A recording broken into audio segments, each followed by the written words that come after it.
ಜ್ಞಾನೋಕ್ತಿಗಳ ಪುಸ್ತಕ 28ನೇ ಅಧ್ಯಾಯ 20ನೇ ವಾಕ್ಯವನ್ನ ನಾವು ಓದಿ ನೋಡೋಣ. ನಂಬಿಗಸ್ತನು ಆಶೀರ್ವಾದ ಪೂರ್ಣನಾಗುವನು. ಹಲ್ಲೆಲೂಯಾ.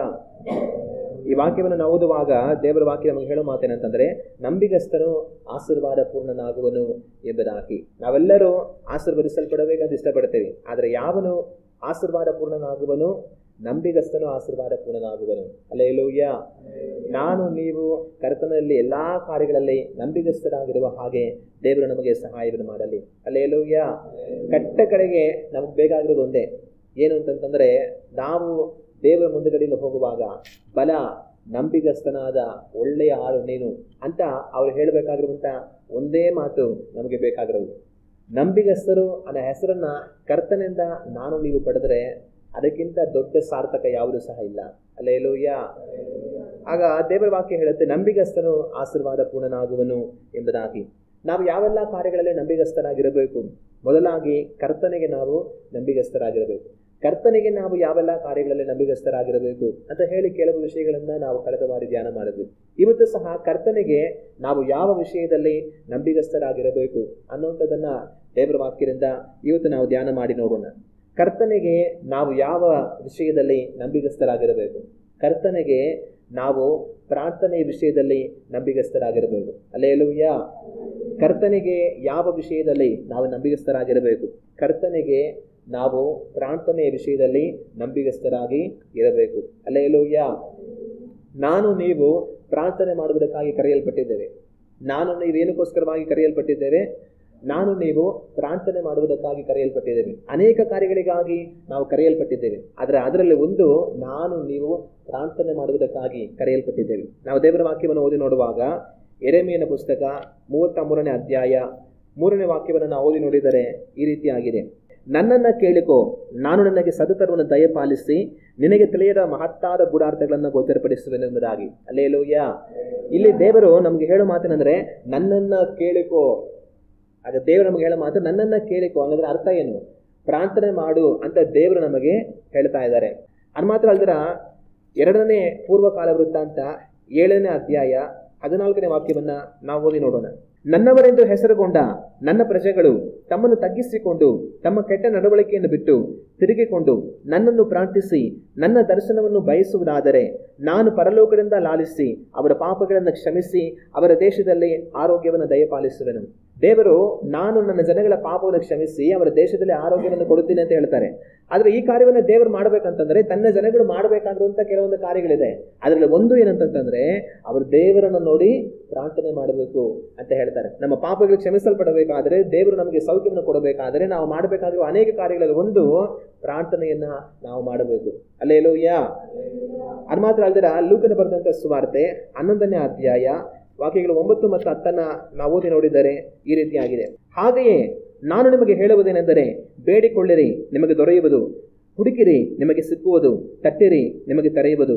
ಯಾಕೆಂದರೆ ಬೇಡಿಕೊಳ್ಳುವ ಪ್ರತಿಯೊಬ್ಬನು ಹೊಂದುವನು, ಹುಡುಕುವವನಿಗೆ ಸಿಕ್ಕುವುದು, ತಟ್ಟುವವನಿಗೆ ತೆರೆಯುವುದು. ಇಲ್ಲಿ ನಮ್ಮ ಕರ್ತನಾದ ಯೇಸು ಕ್ರಿಸ್ತನು ಪ್ರಾರ್ಥನೆಯನ್ನ ಸಾಮ್ಯ ರೂಪವಾಗಿ ಹೇಳ್ತಾರೆ. ಏನಂದ್ರೆ, ನೀವು ಬೇಡಿಕೊಳ್ಳಿರಿ ನಿಮಗೆ ಸಿಗುತ್ತೆ, ತಟ್ಟಿರಿ ನಿಮಗೆ ತೆರೆಯಲ್ಪಡುತ್ತೆ, ನೀವು ಹುಡುಕಿರಿ ನೀವು ಕಂಡುಕೊಳ್ತೀರಾ ಅಂತ. ಇದೆಲ್ಲ ಏನನ್ನು ಸೂಚಿಸುತ್ತೆ? ನಾವು ಪ್ರಾರ್ಥನೆ ಮಾಡಬೇಕನ್ನೋದನ್ನ ಅದು ಸೂಚಿಸುತ್ತೆ. ಆಗ ನಮ್ಮ ಕರ್ತನಾದ ಯೇಸು ಕ್ರಿಸ್ತನು ನಾವು ಪ್ರಾರ್ಥನೆ ಮಾಡಬೇಕು, ಬೇಡಿಕೊಳ್ಳಿರಿ ಅಂತ ಅವ್ರು ನಮಗೆ ಹೇಳುವಂಥದ್ದನ್ನ ನಾವು ಕಾಣ್ತೇವೆ. ಇದು ಮಾತ್ರ ಅಲ್ದಿರ ಮತ್ತಾಯನ ಬರೆದ ಸುವಾರ್ತೆ 5ನೇ ಅಧ್ಯಾಯ 44ನೇ ವಾಕ್ಯವನ್ನ ನಾವು ಓದಿ ನೋಡೋಣ. ಆದರೆ ನಾನು ನಿಮಗೆ ಹೇಳುವುದೇನೆಂದರೆ, ನಿಮ್ಮ ವೈರಿಗಳನ್ನು ಪ್ರೀತಿಸಿರಿ, ನಿಮ್ಮನ್ನು ಹಿಂಸೆ ಪಡಿಸುವವರಿಗೋಸ್ಕರ ದೇವರನ್ನು ಪ್ರಾರ್ಥಿಸಿರಿ. ಇಲ್ಲಿ ನಮ್ಮ ಕರ್ತನಾದ ಯೇಸು ಕ್ರಿಸ್ತನು ಹೇಳೋದು, ನಿಮ್ಮ ವೈರಿಗಳನ್ನು ಪ್ರೀತಿಸಿರಿ. ನಾವು ನಮ್ಮ ವೈರಿಗಳನ್ನು ಸಹ ಪ್ರೀತಿಸುವಂತವர்களಾಗಿ ಇರಬೇಕು. ಅದು ಮಾತ್ರ ಅಲ್ದಿರ ನಮ್ಮನ್ನು ಹಿಂಸೆ ಪಡಿಸುವವರಿಗೋಸ್ಕರ ಏನನ್ನು ಮಾಡಬೇಕು? ದೇವರನ್ನು ನೋಡಿ ನಾವು ಪ್ರಾರ್ಥಿಸಬೇಕು ಅಂತ ಅವರು ನಮಗೆ ಹೇಳ್ತಾರೆ. ಇಲ್ಲಿ ನಾವು ಪ್ರಾರ್ಥನೆ ಮಾಡಬೇಕು ಅನ್ನುವಂಥದ್ದನ್ನ ಅವರು ಹೇಳೋದನ್ನ ನಾವು ಕಾಣಬಹುದು. ಇದು ಮಾತ್ರ ಅಲ್ದಿರ ಯಾಕೋಬನ ಪತ್ರಿಕೆ 5ನೇ ಅಧ್ಯಾಯ 16ನೇ ವಾಕ್ಯವನ್ನ ನಾವು ಓದಿ ನೋಡೋಣ. ಹೀಗಿರಲು ನೀವು ಸ್ವಸ್ಥವಾಗಬೇಕಾದರೆ ನಿಮ್ಮ ಪಾಪಗಳನ್ನು ಒಬ್ಬರಿಗೊಬ್ಬರು ಅರಿಕೆ ಮಾಡಿ ಒಬ್ಬರಿಗೋಸ್ಕರ ಒಬ್ಬರು ದೇವರನ್ನು ಪ್ರಾರ್ಥಿಸಿರಿ. ಇಲ್ಲಿ ಯಾಕೋಬನ ವಿಶ್ವಾಸಿಗಳಿಗೆ ಬರೆಯೋ ಮಾತೇನಂತಂದ್ರೆ, ನೀವು ಸ್ವಸ್ಥ ಆಗಬೇಕಾದರೆ ನಿಮ್ಮ ಪಾಪಗಳನ್ನು ಒಬ್ಬರಿಗೊಬ್ಬರು ಅರಿಕೆ ಮಾಡಿ ಆನಂತರ ನೀವೇನ್ ಮಾಡಿ, ಒಬ್ಬರಿಗೋಸ್ಕರ ಒಬ್ಬರು ದೇವರನ್ನ ಪ್ರಾರ್ಥಿಸಿರಿ. ಆಗ ಈ ವಾಕ್ಯ ನಮ್ಗೆ ಹೇಳೋ ಮಾತೇನಂತಂದ್ರೆ, ನಾವು ಒಬ್ಬರಿಗೋಸ್ಕರ ಒಬ್ಬರು ದೇವರನ್ನ ಪ್ರಾರ್ಥಿಸಬೇಕು ಎಂಬುದಾಗಿ. ಇದು ಮಾತ್ರ ಅಲ್ಲದೆ ಫಿಲಿಪ್ಪಿ ಅವರಿಗೆ ಬರೆದ ಪತ್ರಿಕೆ 4ನೇ ಅಧ್ಯಾಯ 6ನೇ ವಾಕ್ಯವನ್ನು ನಾವು ಓದಿ ನೋಡಿದರೆ ಈ ರೀತಿಯಾಗಿದೆ: ಯಾವ ಸಂಬಂಧವಾಗಿಯೂ ಚಿಂತೆ ಮಾಡದೆ ಸರ್ವ ವಿಷಯದಲ್ಲಿ ದೇವರ ಮುಂದೆ ಕೃತಜ್ಞತಾ ಸ್ತುತಿಯನ್ನು ಪ್ರಾರ್ಥನೆ ವಿಜ್ಞಾಪನೆಗಳನ್ನು ಮಾಡುತ್ತಾ ನಿಮಗೆ ಬೇಕಾದದ್ದನ್ನ ತಿಳಿಯಪಡಿಸಿರಿ. ಈ ವಾಕ್ಯ ನಮಗೆ ಹೇಳುವಂಥದ್ದಂದ್ರೆ, ನಾವು ಯಾವ ವಿಷಯದಲ್ಲಿ ಚಿಂತೆ ಮಾಡಿದಿರಾ ಕೃತಜ್ಞತಾ ಸ್ತುತಿ ಮಾಡ್ತಾ ಪ್ರಾರ್ಥನೆ ವಿಜ್ಞಾಪನೆಗಳ ಮುಖಾಂತರ ನಮಗೆ ಏನ್ ಬೇಕು ಅನ್ನೋದನ್ನು ದೇವರಿಗೆ ತಿಳಿಯಪಡಿಸಬೇಕು ಅಂತ ಹೇಳಿ ಈ ವಾಕ್ಯ ನಮಗೆ ಹೇಳುತ್ತೆ. ಹಾಗೆ ಇಲ್ಲಿ ಈ ವಾಕ್ಯವು ಸಹ ನಮಗೆ ಹೇಳೋದು ನಾವು ಪ್ರಾರ್ಥನೆಯನ್ನ ಮಾಡಬೇಕು ಎಂಬುದಾಗಿ. ಅದು ಮಾತ್ರ ಅಲ್ಲದೆ ಥೆಸಲೋನಿಕದವರಿಗೆ ಬರೆದ 1ನೇ ಪತ್ರಿಕೆ 5ನೇ ಅಧ್ಯಾಯ 17ನೇ ವಾಕ್ಯವನ್ನ ನಾವು ಓದಿ ನೋಡೋಣ. ಈ ವಾಕ್ಯ ಹೇಳೋ ಮಾತೇನಂತಂದ್ರೆ, ಯಾವಾಗಲೂ ಸಂತೋಷಿಸಿರಿ, ಎಡೆಬಿಡದೆ ಪ್ರಾರ್ಥನೆ ಮಾಡಿರಿ. ಹಲ್ಲೆಲೂಯಾ. ಈ ವಾಕ್ಯ ಹೇಳೋದು ಯಾವಾಗಲೂ ಸಂತೋಷಿಸಿರಿ, ಅದ್ರ ಜೊತೆ ನೀವೇನ್ ಮಾಡ್ಬೇಕಂತಂದ್ರೆ ಎಡೆಬಿಡದೆ ಪ್ರಾರ್ಥನೆ ಮಾಡಿರಿ. ನಾವು ಯಾವಾಗಲೂ ಸಹ ಬಿಟ್ಟು ಬಿಡದೆ ಪ್ರಾರ್ಥನೆ ಮಾಡುವಂಥವர்களಾಗಿರಬೇಕಂತ ದೇವರ ವಾಕ್ಯ ಹೇಳುತ್ತೆ. ಕಡೆಯದಾಗಿ ಇನ್ನೊಂದು ವಾಕ್ಯವನ್ನು ನಾವು ಓದೋಣ. ಎಫೆಸದವರಿಗೆ ಬರೆದಂಥ ಪತ್ರಿಕೆ 6ನೇ ಅಧ್ಯಾಯ 18ನೇ ವಾಕ್ಯ: ನೀವು ಪವಿತ್ರಾತ್ಮ ಪ್ರೇರೇಪಿತರಾಗಿ ಎಲ್ಲಾ ಸಮಯಗಳಲ್ಲಿ ಸಕಲ ವಿಧವಾದ ಪ್ರಾರ್ಥನೆಯಿಂದಲೂ ವಿಜ್ಞಾಪನೆಯಿಂದಲೂ ದೇವರನ್ನು ಪ್ರಾರ್ಥಿಸಿರಿ. ಇಲ್ಲಿ ಪೌಲನ ಬರೆಯ ಮಾತೇನಂತಂದ್ರೆ, ನೀವು ಪವಿತ್ರಾತ್ಮ ಪ್ರೇರೇಪಿತರಾಗಿ ಎಲ್ಲಾ ಸಮಯಗಳಲ್ಲಿ ಸಕಲ ವಿಧವಾದ ಪ್ರಾರ್ಥನೆಯಿಂದಲೂ ವಿಜ್ಞಾಪನೆಯಿಂದಲೂ ದೇವರನ್ನ ಪ್ರಾರ್ಥಿಸಿರಿ. ಎಲ್ಲಾ ಸಮಯಗಳಲ್ಲಿ ಪ್ರಾರ್ಥಿಸಿರಿ, ಎಲ್ಲಾ ರೀತಿಯಲ್ಲೂ ಪ್ರಾರ್ಥಿಸಿರಿ ಅಂತ ಪೌಲನ ವಿಶ್ವಾಸಿಗಳಿಗೆ ಇಲ್ಲಿ ಬರೆಯುವಂಥದ್ದನ್ನ ನಾವು ಕಾಣ್ತೇವೆ. ಆಗ ದೇವರ ವಾಕ್ಯ ನಮಗೆ ಹೇಳೋ ಮಾತೆಲ್ಲ ಏನಂತಂದ್ರೆ, ನಾವು ಪ್ರಾರ್ಥನೆಯನ್ನ ಮಾಡಬೇಕು ಎನ್ನುವುದಾಗಿ. ಆಗ ನಾನು ನೀವು ಪ್ರಾರ್ಥನೆ ಮಾಡುವುದಕ್ಕಾಗಿ ಕರೆಯಲ್ಪಟ್ಟಿದ್ದೇವೆ. ನಾನು ನೀವು ಆ ಪ್ರಾರ್ಥನೆಯಲ್ಲಿ ನಂಬಿಗಸ್ತರಾಗಿ ಇರಬೇಕು. ಹಲ್ಲೆಲೂಯಾ. ಯಾವೆಲ್ಲ ಕಾರ್ಯಗಳಲ್ಲಿ ನಾವು ನಂಬಿಗಸ್ತರಾಗಿರಬೇಕು? ಪ್ರಾರ್ಥನೆಯಲ್ಲಿ ನಾವು ದೇವರಲ್ಲಿ ನಂಬಿಗಸ್ತರಾಗಿ ಇರಬೇಕು. ನಾವು ಯೇಸು ಕ್ರಿಸ್ತನಲ್ಲಿ ವಿಶ್ವಾಸ ಇಟ್ಟು ದೇವರ ಬಳಿಗೆ ಬಂದಂಥ ಕಾಲದಿಂದಲೂ ಪ್ರಾರ್ಥನೆಯನ್ನು ಮಾಡಬೇಕನ್ನುವಂಥದ್ದನ್ನು ನಾವು ತಿಳಿದಿರುತ್ತೇವೆ. ಎಷ್ಟೋ ದಿನಗಳು ಸೇವಕರು ವಿಶ್ವಾಸಿಗಳು ಸಹ ಪ್ರಾರ್ಥನೆ ಮಾಡಿ ಅಂತ ನಮಗೆ ಹೇಳಿರ್ತಾರೆ. ನಾವು ಸಹ ಪ್ರಾರ್ಥನೆಯನ್ನು ಮಾಡಬೇಕಂತ ಹೇಳಿ ತಿಳ್ಕೊಂಡು ದೇವರಿಗೆ ನಾವು ಒಪ್ಪಿಸಿಕೊಟ್ಟು ಪ್ರಾರ್ಥನೆಯನ್ನು ಮಾಡುವಂಥವர்களಾಗಿ ಇದ್ದಿರ್ತೇವೆ. ಆದರೆ ಆ ಪ್ರಾರ್ಥನೆಯಲ್ಲಿ ನಾವು ನಂಬಿಗಸ್ತರಾಗಿ ಇರಬೇಕು. ಹಲ್ಲೆಲೂಯಾ. ಆದರೆ ಅನೇಕರು ಪ್ರಾರ್ಥನೆಯಲ್ಲಿ ನಂಬಿಗಸ್ತರಾಗಿ ಇರೋದಿಲ್ಲ. ಅವರಿಗೆ ಪ್ರಾರ್ಥನೆ ಮಾಡಬೇಕು ಅಂತ ಗೊತ್ತಿರುತ್ತೆ, ಪ್ರಾರ್ಥನೆ ಮಾಡೋದನ್ನು ಸಹ ಅವರು ಕಲ್ತಿರ್ತಾರೆ. ಒಂದು ಕಾಲದಲ್ಲಿ ಪ್ರಾರ್ಥನೆಯನ್ನು ಸಹ ಮಾಡ್ತಾ ಅವ್ರು ಬರುವಂಥವர்களಾಗಿ ಇರ್ತಾರೆ. ಆದರೆ ಪ್ರಾರ್ಥನೆಯಲ್ಲಿ ನಂಬಿಗಸ್ತರಾಗಿ ಅವರು ಉಳಿಯೋದಿಲ್ಲ. ಒಂದು ಕಾಲದಲ್ಲಿ ಒಂದು ವೇಳೆ ಅವರು ಚೆನ್ನಾಗಿ ಪ್ರಾರ್ಥನೆ ಮಾಡ್ತಾ ಇದ್ದಿರ್ಬೋದು, ಆದರೆ ಇನ್ನೊಂದು ಕಾಲದಲ್ಲಿ ಅವ್ರು ಏನಾಗಿರ್ತಾರೆ, ಪ್ರಾರ್ಥನೆ ಇಲ್ಲದವர்களಾಗಿ ಬದಲಾಗಿ ಹೋಗಿರ್ತಾರೆ. ಪ್ರಾರ್ಥನೆಯಲ್ಲಿ ನಂಬಿಗಸ್ತರಲ್ಲದವர்களಾಗಿ ಅವರುಗಳು ಹೊರಟೋಗಿರ್ತಾರೆ. ಕೆಲವರು ಹೇಳೋ ಮಾತಿನಂತಂದ್ರೆ, ನಾನು ಒಂದು ಕಾಲದಲ್ಲಿ ಎಷ್ಟು ಬಲವಾಗಿ ಎಷ್ಟು ಪ್ರೇಯರ್ ಮಾಡ್ತಾ ಇದ್ದೆ ಗೊತ್ತಾ ಅಂತ ಹೇಳ್ತಾರೆ. ಆಗ ಒಂದು ಕಾಲದಲ್ಲಿ ನಾನು ಎಷ್ಟೋ ಬಲವಾಗಿ ಎಷ್ಟೋ ಪ್ರಾರ್ಥನೆ ಮಾಡ್ತಾ ಇದೆ ಅಂತಂತಂದ್ರೆ ಈಗ ಪ್ರಾರ್ಥನೆ ಮಾಡ್ತಾ ಇಲ್ಲ ಅಂತ ಅರ್ಥ. ಆಗ ಒಂದು ಕಾಲದಲ್ಲಿ ನಾನು ಎಷ್ಟು ಬಲವಾಗಿ ಪ್ರೇಯರ್ ಮಾಡ್ತಾ ಇದ್ದೆ, ಎಷ್ಟೊತ್ತು ಪ್ರೇಯರ್ ಮಾಡ್ತಾ ಇದೆ ಅಂತ ಹೇಳಿದ್ರೆ ಇವತ್ತು ಪ್ರಾರ್ಥನೆ ಮಾಡ್ತಾ ಇಲ್ಲ ಅಂತ ಅರ್ಥ. ಒಂದು ಕಾಲದಲ್ಲಿ ನೀವು ಬಲವಾಗಿ ಪ್ರಾರ್ಥನೆ ಮಾಡ್ತಾ ಇದ್ದು, ಒಂದು ಕಾಲದಲ್ಲಿ ತುಂಬಾ ಪ್ರಾರ್ಥನೆ ಮಾಡ್ತಾ ಇದ್ದು, ಇವತ್ತು ಪ್ರಯೋಜನ ಇಲ್ಲ. ಒಂದು ಕಾಲದಲ್ಲಿ ಚೆನ್ನಾಗಿ ಊಟ ಮಾಡಿರ್ಬೋದು, ಆ ಊಟದ ಶಕ್ತಿ ಇವತ್ತಿರುತ್ತಾ? ಇವತ್ತು ಬದುಕಬೇಕಂತಂದ್ರೆ ಇವತ್ತು ಊಟ ಮಾಡಬೇಕು. ಒಂದು ಕಾಲದಲ್ಲಿ ನೀನು ಚೆನ್ನಾಗಿ ತಿಂದ್ಬಿಟ್ಟು ಇವತ್ತು ಹೊಟ್ಟೆ ಹಸ್ಕೊಂಡಿದ್ರೆ ಶಕ್ತಿ ಇರೋದಿಲ್ಲ.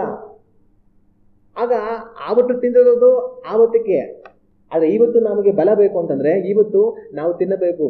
ಅದೇ ರೀತಿ ಒಂದು ಕಾಲದಲ್ಲಿ ಬಲವಾಗಿ ಪ್ರಾರ್ಥನೆ ಮಾಡ್ತಾ ಇದ್ರೆ ಅದು ಆವತ್ತಿಗೆ, ಅದು ಇವತ್ತಿನ ಸಂಗತಿ ಏನು?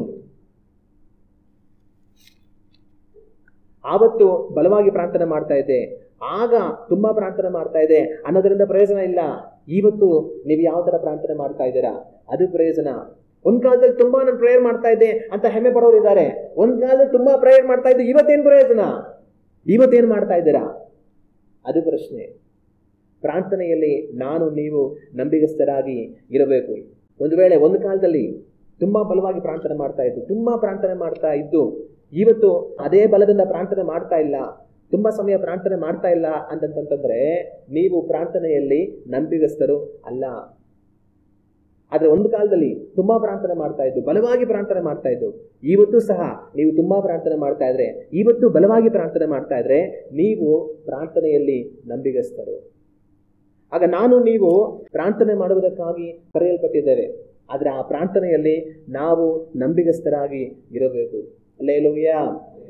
ಅನೇಕರು ಒಂದು ಕಾಲದಲ್ಲಿ ತಾವು ಯಾವ ರೀತಿಯಾಗಿ ಪ್ರಾರ್ಥನೆ ಮಾಡ್ತಾ ಇದ್ರೋ ಅದೇ ರೀತಿಯಾಗಿ ಈಗ ಪ್ರಾರ್ಥನೆ ಮಾಡ್ತಾ ಇರೋದಿಲ್ಲ. ಒಂದು ಕಾಲದಲ್ಲಿ ಗಂಟೆಗಟ್ಟಲೆ ಪ್ರಾರ್ಥನೆ ಮಾಡ್ತಾ ಇದ್ದವರು ಇವತ್ತು ಕೆಲ ನಿಮಿಷಗಳು ಸಹ ಪ್ರಾರ್ಥನೆ ಮಾಡದವರುಗಳಾಗಿರ್ತಾರೆ. ಒಂದು ಕಾಲದಲ್ಲಿ ಯಾವಾಗಲೂ ಪ್ರಾರ್ಥನೆ ಪ್ರಾರ್ಥನೆ ಪ್ರಾರ್ಥನೆ ಅಂತ ಇದ್ದವರು ಇವತ್ತು ಪ್ರಾರ್ಥನೆ ಅನ್ನುವಂಥ ಮಾತೇ ಇಲ್ಲದವರುಗಳಾಗಿ ಹೋಗ್ಬಿಟ್ಟಿರ್ತಾರೆ.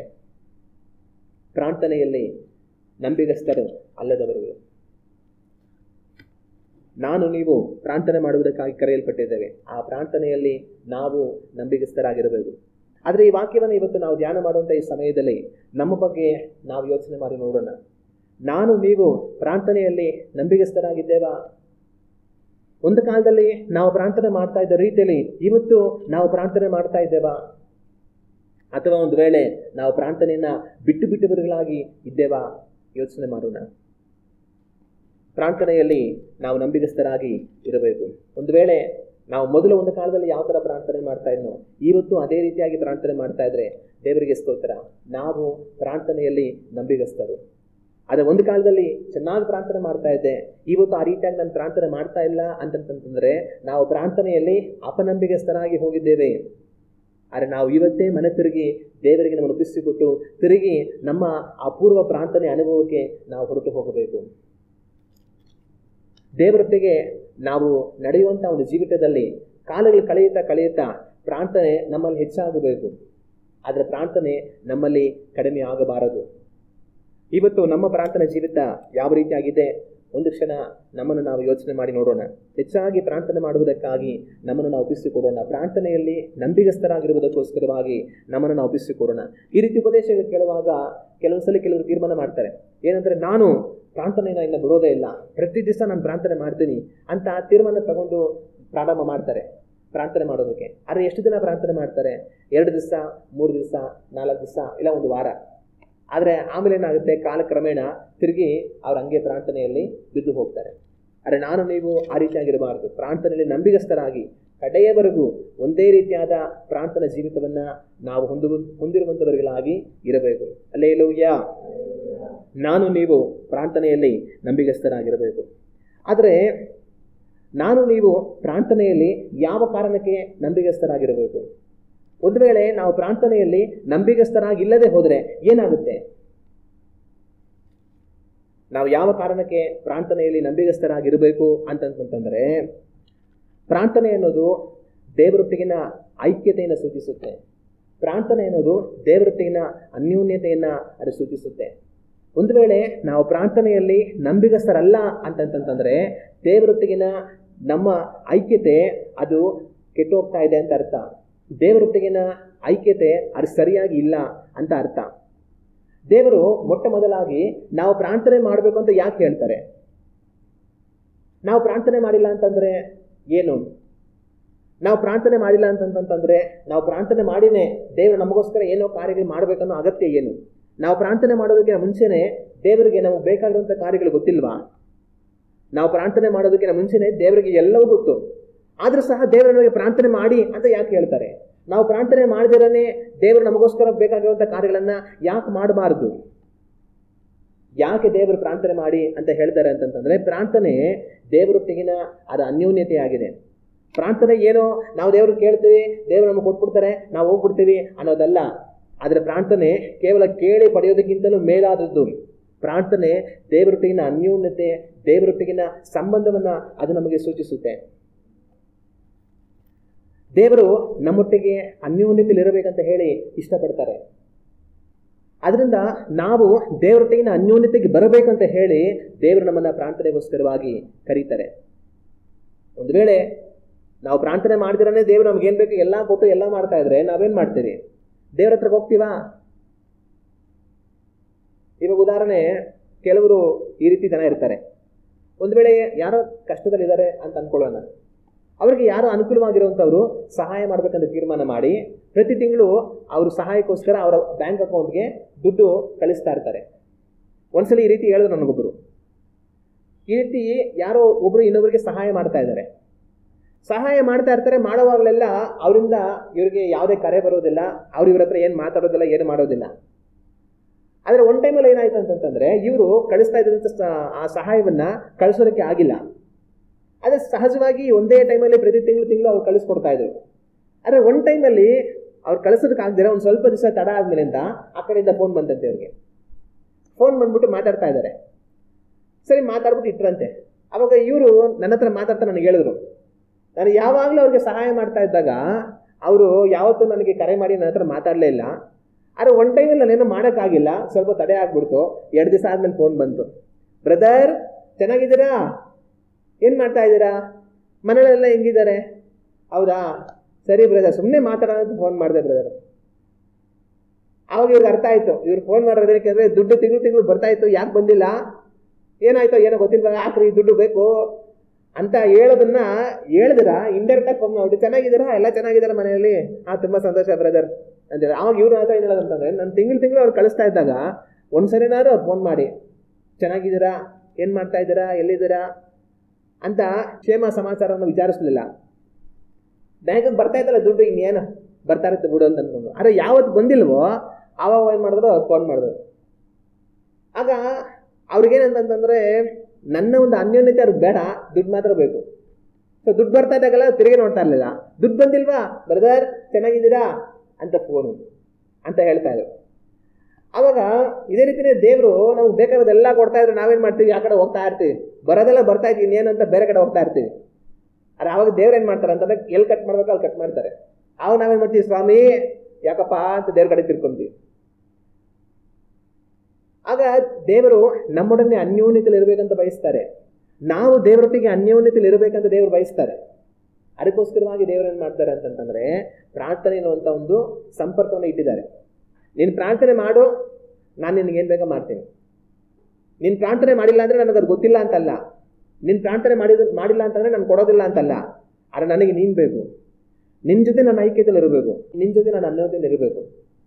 ಅದಕ್ಕೋಸ್ಕರವಾಗಿ ಪ್ರಾರ್ಥನೆ ಮುಖಾಂತರ ನೀನು ನನ್ನ ಹತ್ರ ಬಾ ಅಂತ ನಮ್ಮನ್ನು ಅವರ ಹತ್ರಕ್ಕೆ ಕರ್ಕೊಳ್ಳೋದಕ್ಕೆ ದೇವರು ಪ್ರಾರ್ಥನೆ ಅನ್ನುವಂಥ ಒಂದು ಕಾರ್ಯವನ್ನು ಮಧ್ಯದಲ್ಲಿ ಇಟ್ಟಿದ್ದಾರೆ. ಅದಕ್ಕೋಸ್ಕರವಾಗಿಯೇ ದೇವರು ಪ್ರಾರ್ಥನೆ ಮಾಡಿ ಅಂತ ನಮ್ಗೆ ಹೇಳೋದು. ಕಾರಣ ಏನಂತಂದರೆ ಅವರೊಟ್ಟಿಗೆ ನಾವು ಅನ್ಯೋನ್ಯತೆಯಲ್ಲಿ ಇರಬೇಕು. ಹಲ್ಲೆಲೂಯಾ. ಅದು ಹೆಂಗಂತಂದರೆ ಒಂದು ವೇಳೆ ಒಂದು ಚಿಕ್ಕ ಮಗು ಇದೆ ಅಂತ ಅಂದ್ಕೊಳ್ಳಿ, ನಿಮಗೆ ಆ ಮಗು ಮೇಲೆ ತುಂಬ ಪ್ರೀತಿ ಇದೆ, ಆ ಮಗುನ ಎತ್ಕೊಂಡು ಆ ಮಗುನ ಮುದ್ದಾಡಿ ಆ ಮಗುನ ತಪ್ಕೊಂಡು ಅದ್ರ ಜೊತೆ ಸಮಯ ಕಳಿಬೇಕಂದ್ರೆ ನಿಮ್ಗೆ ತುಂಬ ಇಷ್ಟ ಇದೆ. ನೀವೆಷ್ಟೇ ಕರೆದ್ರೂ ಆ ಮಗು ನಿಮ್ಮ ಹತ್ರ ಬರೋದಿಲ್ಲ. ನಿಮ್ಮನ್ನು ನೋಡಿದ್ರೆ ಅಂತ ಅಳಕ್ಕೆ ಶುರು ಮಾಡುತ್ತೆ, ನಿಮ್ಮನ್ನು ನೋಡಿದ್ರೆ ಓಡೋಗುತ್ತೆ ಬೇರೆ ಕಡೆಗೆ. ಅವಾಗ ನೀವೇನು ಮಾಡ್ತೀರಾ, ನೀವು ಆ ಮಗುನ ಯಾವ ಥರ ಪ್ರೀತಿ ಮಾಡ್ತಾ ಇದ್ದೀರೋ ಅದೇ ರೀತಿ ಆ ಮಗು ನಿಮ್ಮನ್ನು ಪ್ರೀತಿ ಮಾಡಿ ನಿಮ್ಮೊಟ್ಟಿಗೆ ಅನ್ಯೋನ್ಯತೆಯಲ್ಲಿ ಇರಬೇಕಂತ ನೀವು ಬಯಸ್ತೀರಾ. ಆದರೆ ಆ ಮಗು ನಿಮ್ಮ ನೋಡಿದ್ರೆ ಎದುರ್ಕೊಂಡು ಓಡೋಗ್ತಾ ಇರುತ್ತೆ. ಆವಾಗ ನೀವೇನು ಮಾಡ್ಬೋದು, ಒಂದು ತಿಂಡಿ ತೊಗೊಂಡೋಗೋದು, ಇಲ್ಲಾಂದರೆ ಒಂದು ಆಟ ಸಾಮಾನು ತೊಗೊಂಡೋಗೋದು, ಏನೋ ಆ ಮಗುನ ಆಕರ್ಷಣೆ ಮಾಡುವಂಥ ಒಂದನ್ನು ನಾವು ತೊಗೊಂಡೋಗ್ತೀವಿ, ಇಟ್ಕೊಂಡಿರ್ತೀವಿ ಅರ್ಥ. ಆ ಮಗು ಅಲ್ಲಿ ದೂರದಲ್ಲಿ ನಿಂತ್ಕೊಂಡು ಬಂದ ಇವನು ಅಂತ ಕಳ್ಳನ ಥರ ನೋಡ್ತಾ ಇರುತ್ತೆ ನಮ್ಮನ್ನು. ನಾವೇನು ಮಾಡ್ತೀವಿ, ತೆಗೆದು ತೋರಿಸ್ತೀವಿ, ನೋಡ್ರು ಏನಿದೆ ನನ್ನ ಹತ್ರ. ಆ ಮಗುಗೆ ಆಕರ್ಷಣೆ ಆಗುತ್ತೆ, ಏನೋ ತಂದ್ಬಿಟ್ಟು ಅವ್ನು ಇವನು ಅಂತ ಅಂದ್ಬಿಟ್ಟು. ಆದರೆ ಭಯ, ಅವನ ಹತ್ರ ಇರೋದು ಬೇಕು ಆದರೆ ಅವ್ನು ಬೇಡ, ಹೆಂಗೆ ಇಸ್ಕೊಳ್ಳೋದು ಇವಾಗ ಅದನ್ನು ಅಂತ ದೂರದಲ್ಲೇ ನಿಂತ್ಕೊಂಡು ಯೋಚನೆ ಮಾಡ್ತಾ ಇರುತ್ತೆ. ಯಾರಾದರೂ ನಮ್ಮ ಕಡೆ ಬಂದು ಈಸ್ಕೊಡ್ತಾರೇನೋ ಅಂತ ಕಾಯ್ತಾ ಇರುತ್ತೆ, ಯಾರೂ ಬರಲ್ಲ. ಸರಿ ನಾವೇನು ಮಾಡ್ತೀವಿ, ಬಾ ನಿನಗೆ ಬೇಕಾಗಿದ್ದು ಬಾ, ನೀನು ಬೇಕಾದ್ರೆ ಬಾ ಅಂತ ಅಂತೀವಿ. ಆ ಮಗು ನಿಂತ್ಕೊಂಡು ಲೆಕ್ಕಾಚಾರ ಮಾಡ್ತಾ ಇರುತ್ತೆ, ಹೋಗ್ಲಾ ಬೇಡವಾ, ಹೋಗ್ಬೇಕು ಅಂತ ಮನಸ್ಸು, ಆದರೆ ಹೋದ್ರೆ ಅವ್ನ ಕಡೆ ಇಟ್ಕೊಂಡ್ಬಿಟ್ರೆ ಏನು ಮಾಡೋದು ಅಂತ ಭಯ ಅಂತ ಮನಸ್ಸಲ್ಲೇ ಲೆಕ್ಕಾಚಾರ ಮಾಡ್ತಾ ಇರುತ್ತೆ. ಕೊನೆಗೆ ತುಂಬ ಶೋಧನೆ, ಅದಕ್ಕೆ ಏನು ಮಾಡೋದು, ಹೋಗಿ ಸಿಗಾಕೊಳ್ಳೋದಾ, ಇಲ್ಲಾಂದರೆ ಅದು ಬೇಡ ಅಂತ ನಿರಾಸೆಯಿಂದ ಸುಮ್ಮನೆ ಇರೋದಾ ಅಂತ ಅಂದ್ಬಿಟ್ಟು ಯೋಚನೆ ಮಾಡಿ ಸುಮ್ಮನೆ ಇರುತ್ತೆ. ನಾವು ಕೂಡ ಪದೇ ಕರಿತಾ ಇರ್ತೀವಿ. ಕೊನೆಗೆ ಏನು ಮಾಡುತ್ತೆ, ಸರಿ ಹೋಗಿ ದೂರದಿಂದ ನಿಂತ್ಕೊಂಡು ಹಿಂಗಿಸ್ಕೊಂಡು ಹಿಂಗೆ ಬಂದ್ಬಿಡೋಣ ಅಂತ ಅಂದ್ಬಿಟ್ಟು ನಿಧಾನಕ್ಕೆ ಬರುತ್ತೆ. ನಾವು ಹಿಂಗೆ ಚಾಚಿ ಬಾ ತಗೋ ಅಂತ ಹಿಂಗಿರ್ತೀವಿ. ಕೊನೆಗೆ ಹತ್ರ ಬಂದು ಇನ್ನೇನು ಕೈ ಹಾಕ್ಬೇಕು ಅನ್ಸಲಿ ಹಿಂಗೆ ಎತ್ಕೊಂಬಿಟ್ಟು ನಿನಗೆ ಬೇಕಂದ್ರೆ ಹತ್ರ ಬಾ, ಅವಾಗೆ ಕೊಡೋದು. ಆ ಮಗುಗೆ ಏನು ಹಿಂಗೆ ಇಂಥ ನಂಬಿಕೆ ದ್ರೋಹ ಮಾಡಿಬಿಟ್ಟೆ ಅವನು, ಕೊಡ್ತೀನಿ ಅಂತ ಕೊನೆಗಂಟ ಕೈ ಚಾಚ್ಬಿಟ್ಟು ಹೋದ್ರೆ ಎತ್ಕೊಂಡ್ಬಂದಲ್ಲ ವಾಪಸ್ಸು ಅಂತ ಮಗು ತಿರುಗಿ ಓಡಾಡ್ಬಿಡುತ್ತೆ ಅಲ್ಲಿ ನಿಂತ್ಕೊಂಡ್ಬಿಡುತ್ತೆ. ಆಮೇಲೆ 2ನೇ ಸರಿ ಮತ್ತೆ ಹಂಗೆ ಮಾಡ್ತೀವಿ, ತಿರ್ಗಾ ಬರುತ್ತೆ. ಕೊನೆಗೆ ಏನು ಮಾಡ್ತೀವಿ, ಸರಿ ತೊಗೊಂಡ್ರೆ ಹೋಗು ಅಂತ ಅಲ್ಲೇ ಕೊಟ್ಟು ಬಿಟ್ಬಿಡ್ತೀವಿ, ಈಸ್ಕೊಂಡು ಹಂಗೆ ಓಡಾಡ್ಬಿಡುತ್ತೆ. ತಿರುಗಿ ನಮ್ಮ ಕಡೆ ತಿರುಗಿ ನೋಡಲ್ಲ ಅದು. ಆಗ ಒಂದು ಸಣ್ಣ ಸಂಪರ್ಕ ಬರುತ್ತೆ. ಆದರೆ ಆಮೇಲೆ ಏನಾಗುತ್ತೆ, ತಿರ್ಗಾ ಇನ್ನೊಂದ್ಸರಿ ನಾವು ಹೋಗಿ ಹಿಂಗೆ ಒಂದು 3-4 ಸಲ ಹೋಗಿ ತಿರ್ಗಾ ಅದೇ ಥರ ಕೊಟ್ಟು ಕೊನೆಗೆ ಏನು ಮಾಡ್ತೀನಿ, ನಾನು ಹತ್ರ ಬಂದರೆ ನಾನು ಕೊಡೋದು ಅಂದಾಗ ಹತ್ರ ಬರುತ್ತೆ. ಇನ್ನೊಂದ್ಸಲ ಹಂಗೆ ಹೋದಾಗ ನನ್ನ ಜೊತೆಲಿ ಕೂತ್ಕೊಂಡ್ರೆ ನಾನು ಕೊಡೋದು ಅಂದಾಗ ಜೊತೆಲಿ ಕೂತ್ಕೊಳ್ಳುತ್ತೆ. ಆಮೇಲೆ ಹಿಂಗೆ ಹೋಗ್ತಾ ಏನಾಗುತ್ತೆ, ನನಗೆ ಮುತ್ತು ಕೊಟ್ಟಾಗ ನಾನು ಕೊಡೋದು ಅಂತ ಹೇಳಿದಾಗ ಒಂದು ಚಿಕ್ಕ ಮುತ್ತು ಕೊಡುತ್ತೆ, ಸರಿ ತಗೋ ಎಷ್ಟು ಒಳ್ಳೆ ಹುಡುಗಿ ಅಂತ. ಆಮೇಲೆ ಏನಾಗುತ್ತೆ ಅಂದರೆ ಕಾಲಗಳು ಹೋಗ್ತಾ ಆ ಮಗು ಒಂದು ಅರ್ಥ ಆಗ್ಬಿಡುತ್ತೆ, ಇವನು ಯಾರೋ ಕೆಟ್ಟವನಲ್ಲ, ಇವನು ನಮಗೆ ಬೇಕಾಗಿರೋದನ್ನ ಕೊಡ್ತಾನೆ, ಒಳ್ಳೆಯವನು, ಇವನ ಹತ್ರ ಹೋಗ್ಬೋದು, ಇವನ ಜೊತೆ ಕುತ್ಕೊಬೋದು, ಇವನ ಜೊತೆ ಆಟ ಆಡ್ಬೋದು, ಇವನು ನನಗೇನು ಮಾಡಲ್ಲ, ಒಳ್ಳೆಯವನು ಅಂತ ಆ ಮಗು ಭಾವನೆ ಬಂದು ಆ ಮಗು ಏನು ಮಾಡುತ್ತೆ, ನಮ್ಮನ್ನು ಪ್ರೀತಿ ಮಾಡೋಕ್ಕೆ ಶುರು ಮಾಡುತ್ತೆ, ನಮ್ಮ ಜೊತೆ ಸಮಯ ಕಳೆಯೋದಕ್ಕೆ ಶುರು ಮಾಡುತ್ತೆ.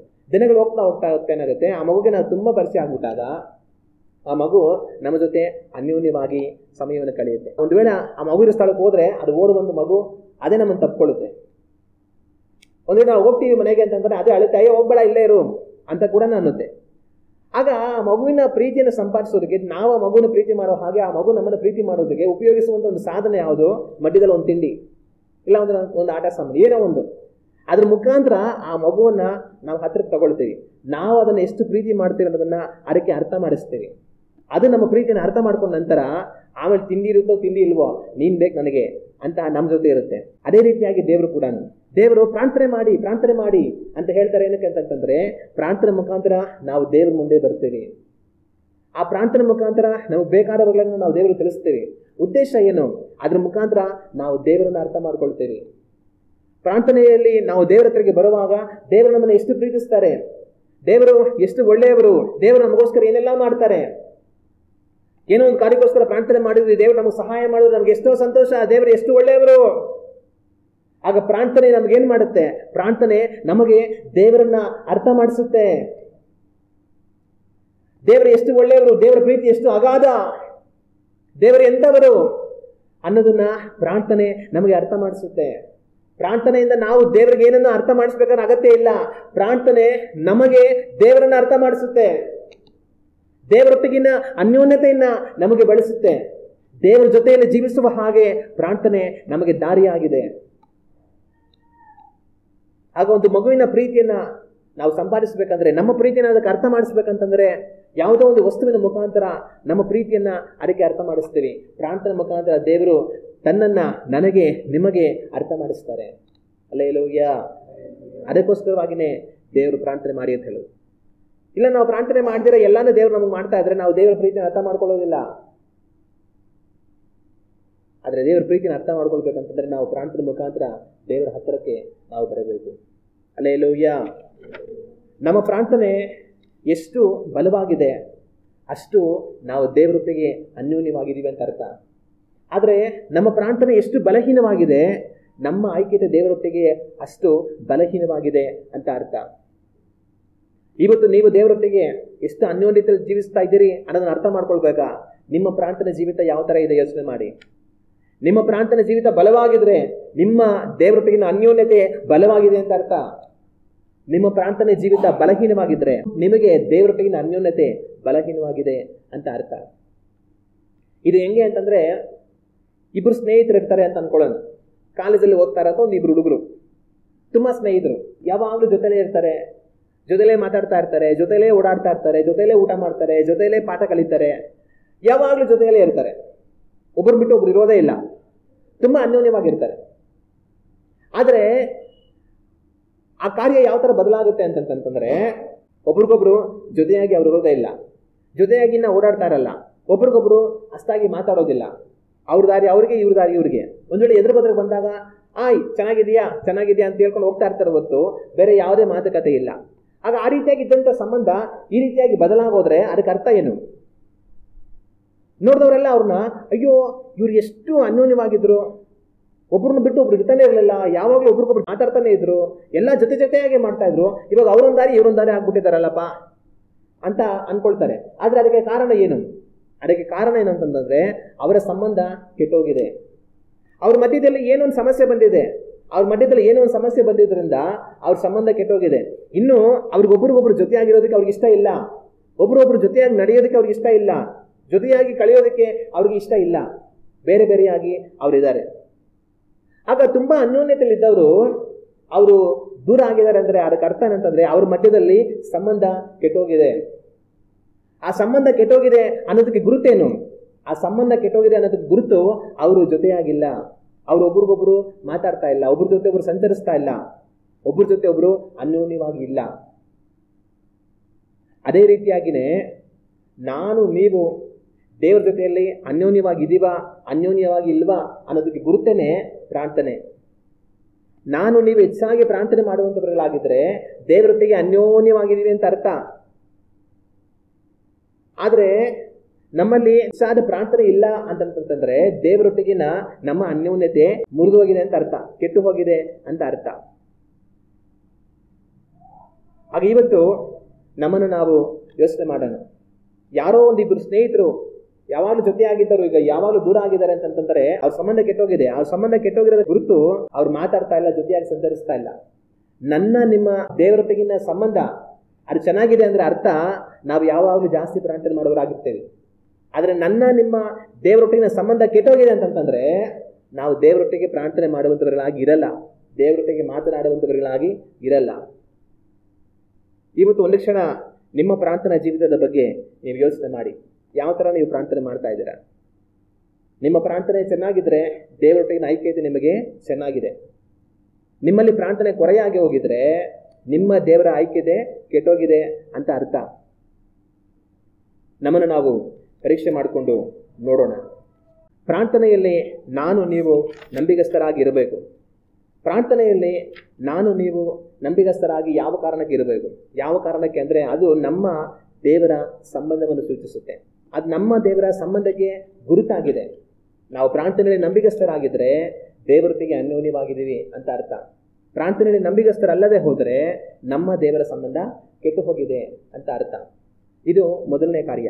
ಎರಡನೇದಾಗಿ ನಾನು ನೀವು ಪ್ರಾರ್ಥನೆಯಲ್ಲಿ ಯಾವ ಕಾರಣಕ್ಕಾಗಿ ನಂಬಿಗಸ್ತರಾಗಿರಬೇಕು? ಯಾವ ಕಾರಣಕ್ಕಾಗಿ ನಾವು ನಂಬಿಗಸ್ತರಾಗಿ ಪ್ರಾರ್ಥನೆಯಲ್ಲಿ ಇರಬೇಕು ಅಂತಂತಂದ್ರೆ ಪ್ರಾರ್ಥನೆ ಇಲ್ಲದಿರ ನಮಗೆ ವಿರುದ್ಧವಾಗಿ ಈ ಲೋಕದಲ್ಲಿ ಬರುವಂಥ ಸೈತಾನನನ್ನು ಅವನ ಕಾರ್ಯಗಳನ್ನು ನಾವು ಜಯಿಸೋದಕ್ಕೆ ಸಾಧ್ಯ ಇಲ್ಲ.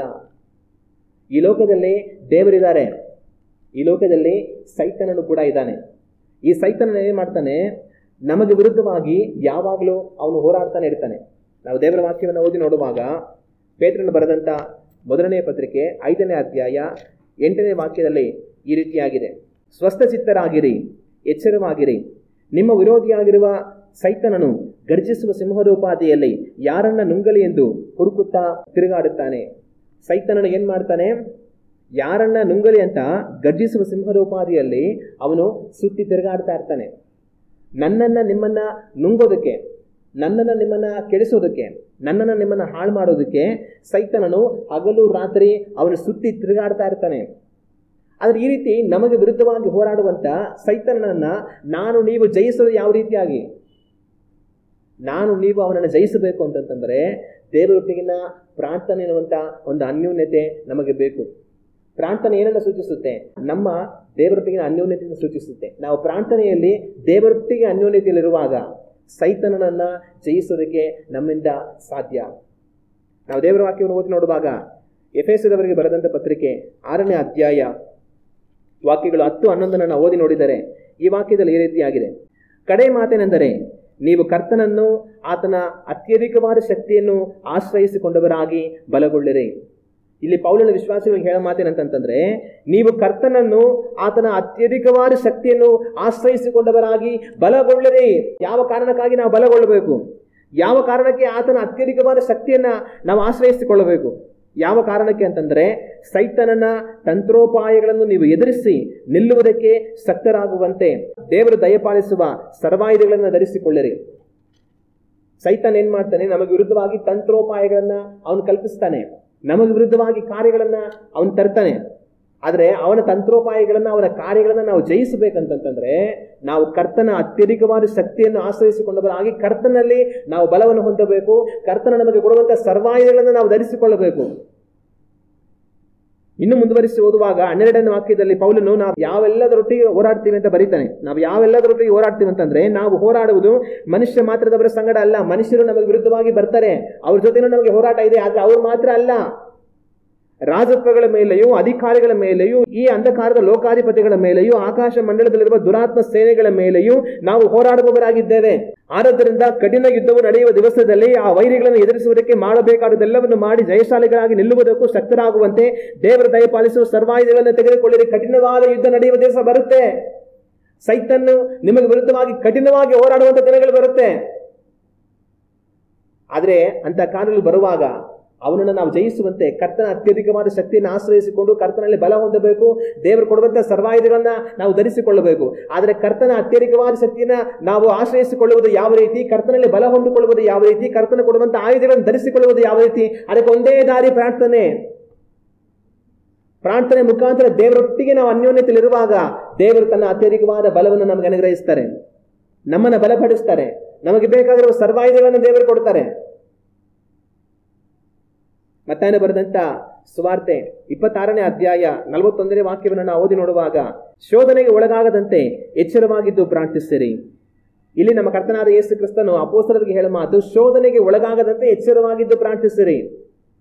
ಒಂದು ವೇಳೆ ನೀವು ಎಚ್ಚರವಾಗಿದ್ದು ಪ್ರಾರ್ಥನೆ ಮಾಡದೆ ಹೋದ್ರೆ ಏನಾಗುತ್ತೆ? ಶೋಧನೆಗೆ ಒಳಗಾಗ್ತೀರಾ. ಸೈತಾನನು ನಿಮಗೆ ವಿರುದ್ಧವಾಗಿ ತರುವಂತಹ ಶೋಧನೆಗಳನ್ನು ಜಯಿಸುವುದಕ್ಕಾಗುವುದಿಲ್ಲ. ಅದರಲ್ಲಿ ಕಷ್ಟಪಡ್ತೀರಾ, ಬಾಧೆ ಪಡ್ತೀರಾ, ಸಮಸ್ಯೆಗೊಳಗಾಗ್ತೀರಾ, ಸೋತು ಹೋಗ್ತೀರಾ, ಕುಗ್ಗಿ ಹೋಗ್ತೀರಾ. ಆದರೆ ಸೈತಾನನ ಕಾರ್ಯಗಳನ್ನು ಜಯಿಸಬೇಕಂದ್ರೆ, ಸೈತಾನನ ಶೋಧನೆಗಳನ್ನು ಜಯಿಸಬೇಕಂದ್ರೆ ನೀವು ಪ್ರಾರ್ಥನೆಯಲ್ಲಿ ಎಚ್ಚರವಾಗಿರಬೇಕು. ಎಚ್ಚರವಾಗಿದ್ದು ನೀವು ಪ್ರಾರ್ಥಿಸುವವர்களಾಗಿರಬೇಕು ಅಂತ ಯೇಸು ಕ್ರಿಸ್ತನು ಹೇಳುವಂಥದ್ದನ್ನ ನಾವು ಕಾಣ್ತೀವಿ. ಆಗ ಪ್ರಾರ್ಥನೆಯಲ್ಲಿ ನಾವು ನಂಬಿಗಸ್ತರಾಗಿರಬೇಕು. ಕಾರಣ ಏನು? ಅದು ಮೊದಲಾಗಿ ನಮ್ಮ ದೇವರ ಐಕ್ಯತೆಯನ್ನು ಸೂಚಿಸುತ್ತೆ. ಪ್ರಾರ್ಥನೆಯಲ್ಲಿ ನಾವು ಚೆನ್ನಾಗಿದ್ದೀವಿ ಅಂತಂದ್ರೆ ದೇವರೊಟ್ಟಿಗೆ ಅನ್ಯೋನ್ಯತೆಯಲ್ಲಿ ಇದೀವಿ ಅಂತ ಅರ್ಥ. ಎರಡನೇದಾಗಿ ಪ್ರಾರ್ಥನೆಯಲ್ಲಿ ನಾವು ನಂಬಿಗಸ್ತರಾಗಿರಬೇಕು. ಕಾರಣ ಏನಂತಂದ್ರೆ, ಪ್ರಾರ್ಥನೆಯಲ್ಲಿ ನಾವು ನಂಬಿಗಸ್ತರಾಗಿ ಇಲ್ಲದೆ ಹೋದ್ರೆ, ಪ್ರಾರ್ಥನೆ ಮುಖಾಂತರ ದೇವರೊಟ್ಟಿಗೆ ಅನ್ಯೋನ್ಯತೆಯಲ್ಲಿ ಇಲ್ಲದೆ ಹೋದ್ರೆ, ನಮಗೆ ವಿರುದ್ಧವಾಗಿ ಹೋರಾಡುವಂತಹ ಸೈತಾನನು ಅವನ ಕಾರ್ಯಗಳನ್ನ, ತಂತ್ರೋಪಾಯಗಳನ್ನ ನಾವು ಎದುರಿಸಿ ಜಯಿಸುವುದಕ್ಕೆ ಸಾಧ್ಯ ಇಲ್ಲ. ಆಗ ಸೈತಾನನನ್ನು, ಅವನ ಕ್ರಿಯೆಗಳನ್ನು, ಅವನ ಹೋರಾಟವನ್ನು, ಅವನು ನಮಗೆ ತರುವಂತಹ ಕಠಿಣವಾದ ಯುದ್ಧವನ್ನು ಜಯಿಸಬೇಕು ಅಂತಂತಂದ್ರೆ ಪ್ರಾರ್ಥನೆ ಮುಖಾಂತರ ದೇವರೊಟ್ಟಿಗೆ ನಾವು ಅನ್ಯೋನ್ಯತೆಯಲ್ಲಿದ್ದು ಕರ್ತನ ಬಲವನ್ನು ಹೊಂದಿ ಕರ್ತನ ಕೊಡುವಂತಹ ಸಕಲ ಆಯುಧಗಳನ್ನು ನಾವು ಧರಿಸಿಕೊಂಡವர்களಾಗಿ ಜೀವಿಸಬೇಕು. ಪ್ರಾರ್ಥನೆಯಲ್ಲಿ ದೇವರೊಟ್ಟಿಗೆ ಅನ್ಯೋನ್ಯತೆಯಲ್ಲಿಲ್ಲದೆ ಕರ್ತನ ಬಲವನ್ನು ಹೊಂದಿಕೊಳ್ಳದೆ ಸೈತಾನನನ್ನು, ಅವನ ಕ್ರಿಯೆಗಳನ್ನು ಜಯಿಸುವುದಕ್ಕೆ ನಮ್ಮಿಂದ ಸಾಧ್ಯ ಇಲ್ಲ. ಪ್ರಾರ್ಥನೆಯಲ್ಲಿ ನಾವು ನಂಬಿಗಸ್ತರಾಗಿರಬೇಕು. ಅದರ ಮುಖಾಂತರ ನಾವು ಸೈತಾನನನ್ನು, ಅವನ ಕ್ರಿಯೆಗಳನ್ನು ಜಯಿಸುವುದಕ್ಕೆ ಸಾಧ್ಯ. ಹಲ್ಲೆಲೂಯಾ. ಮತ್ತಿನ್ನು ಯಾವ ಕಾರಣಕ್ಕೆ ನಾವು ಪ್ರಾರ್ಥನೆಯಲ್ಲಿ ನಂಬಿಗಸ್ತರಾಗಿರಬೇಕು? ಪ್ರಾರ್ಥನೆಯಲ್ಲಿ ನಂಬಿಗಸ್ತರಾಗಿಲ್ಲದೆ ಹೋದರೆ ಏನಾಗುತ್ತೆ? ಯಾವ ಕಾರಣಕ್ಕೆ ನಾವು ಕರ್ತನಲ್ಲಿ ನಂಬಿಗಸ್ತರಾಗಿರಬೇಕು ಅಂತಂತಂದ್ರೆ, ದೇವರ ಚಿತ್ತವನ್ನ ನಮ್ಮ ಜೀವಿತಗಳಲ್ಲಿ ನಾವು ನೆರವೇರಿಸಬೇಕಂತಂತಂದ್ರೆ ನಾವು ಪ್ರಾರ್ಥನೆಯಲ್ಲಿ ನಂಬಿಗಸ್ತರಾಗಿರಬೇಕು. ಪ್ರಾರ್ಥನೆಯಲ್ಲಿ ನಾವು ನಂಬಿಗಸ್ತರಾಗಿರದೆ ದೇವರ ಚಿತ್ತವನ್ನ ನಮ್ಮ ಜೀವಿತಗಳಲ್ಲಿ ನಾವು ನೆರವೇರಿಸುವುದಕ್ಕೆ ಸಾಧ್ಯ ಇಲ್ಲ. ಯೇಸು ಕ್ರಿಸ್ತನು ಹೇಳಿದ ಮಾತು, ನಾನಿಲ್ಲದೆ ನೀವು ಏನನ್ನೂ ಮಾಡಲಾರಿರಿ. ಪ್ರಾರ್ಥನೆ ಏನನ್ನು ಸೂಚಿಸುತ್ತೆ? ಪ್ರಾರ್ಥನೆ ನಾವು ದೇವರೊಟ್ಟಿಗೆ ಅನ್ಯೋನ್ಯವಾಗಿದ್ದೀವಿ ಅನ್ನೋದನ್ನು ಸೂಚಿಸುತ್ತೆ.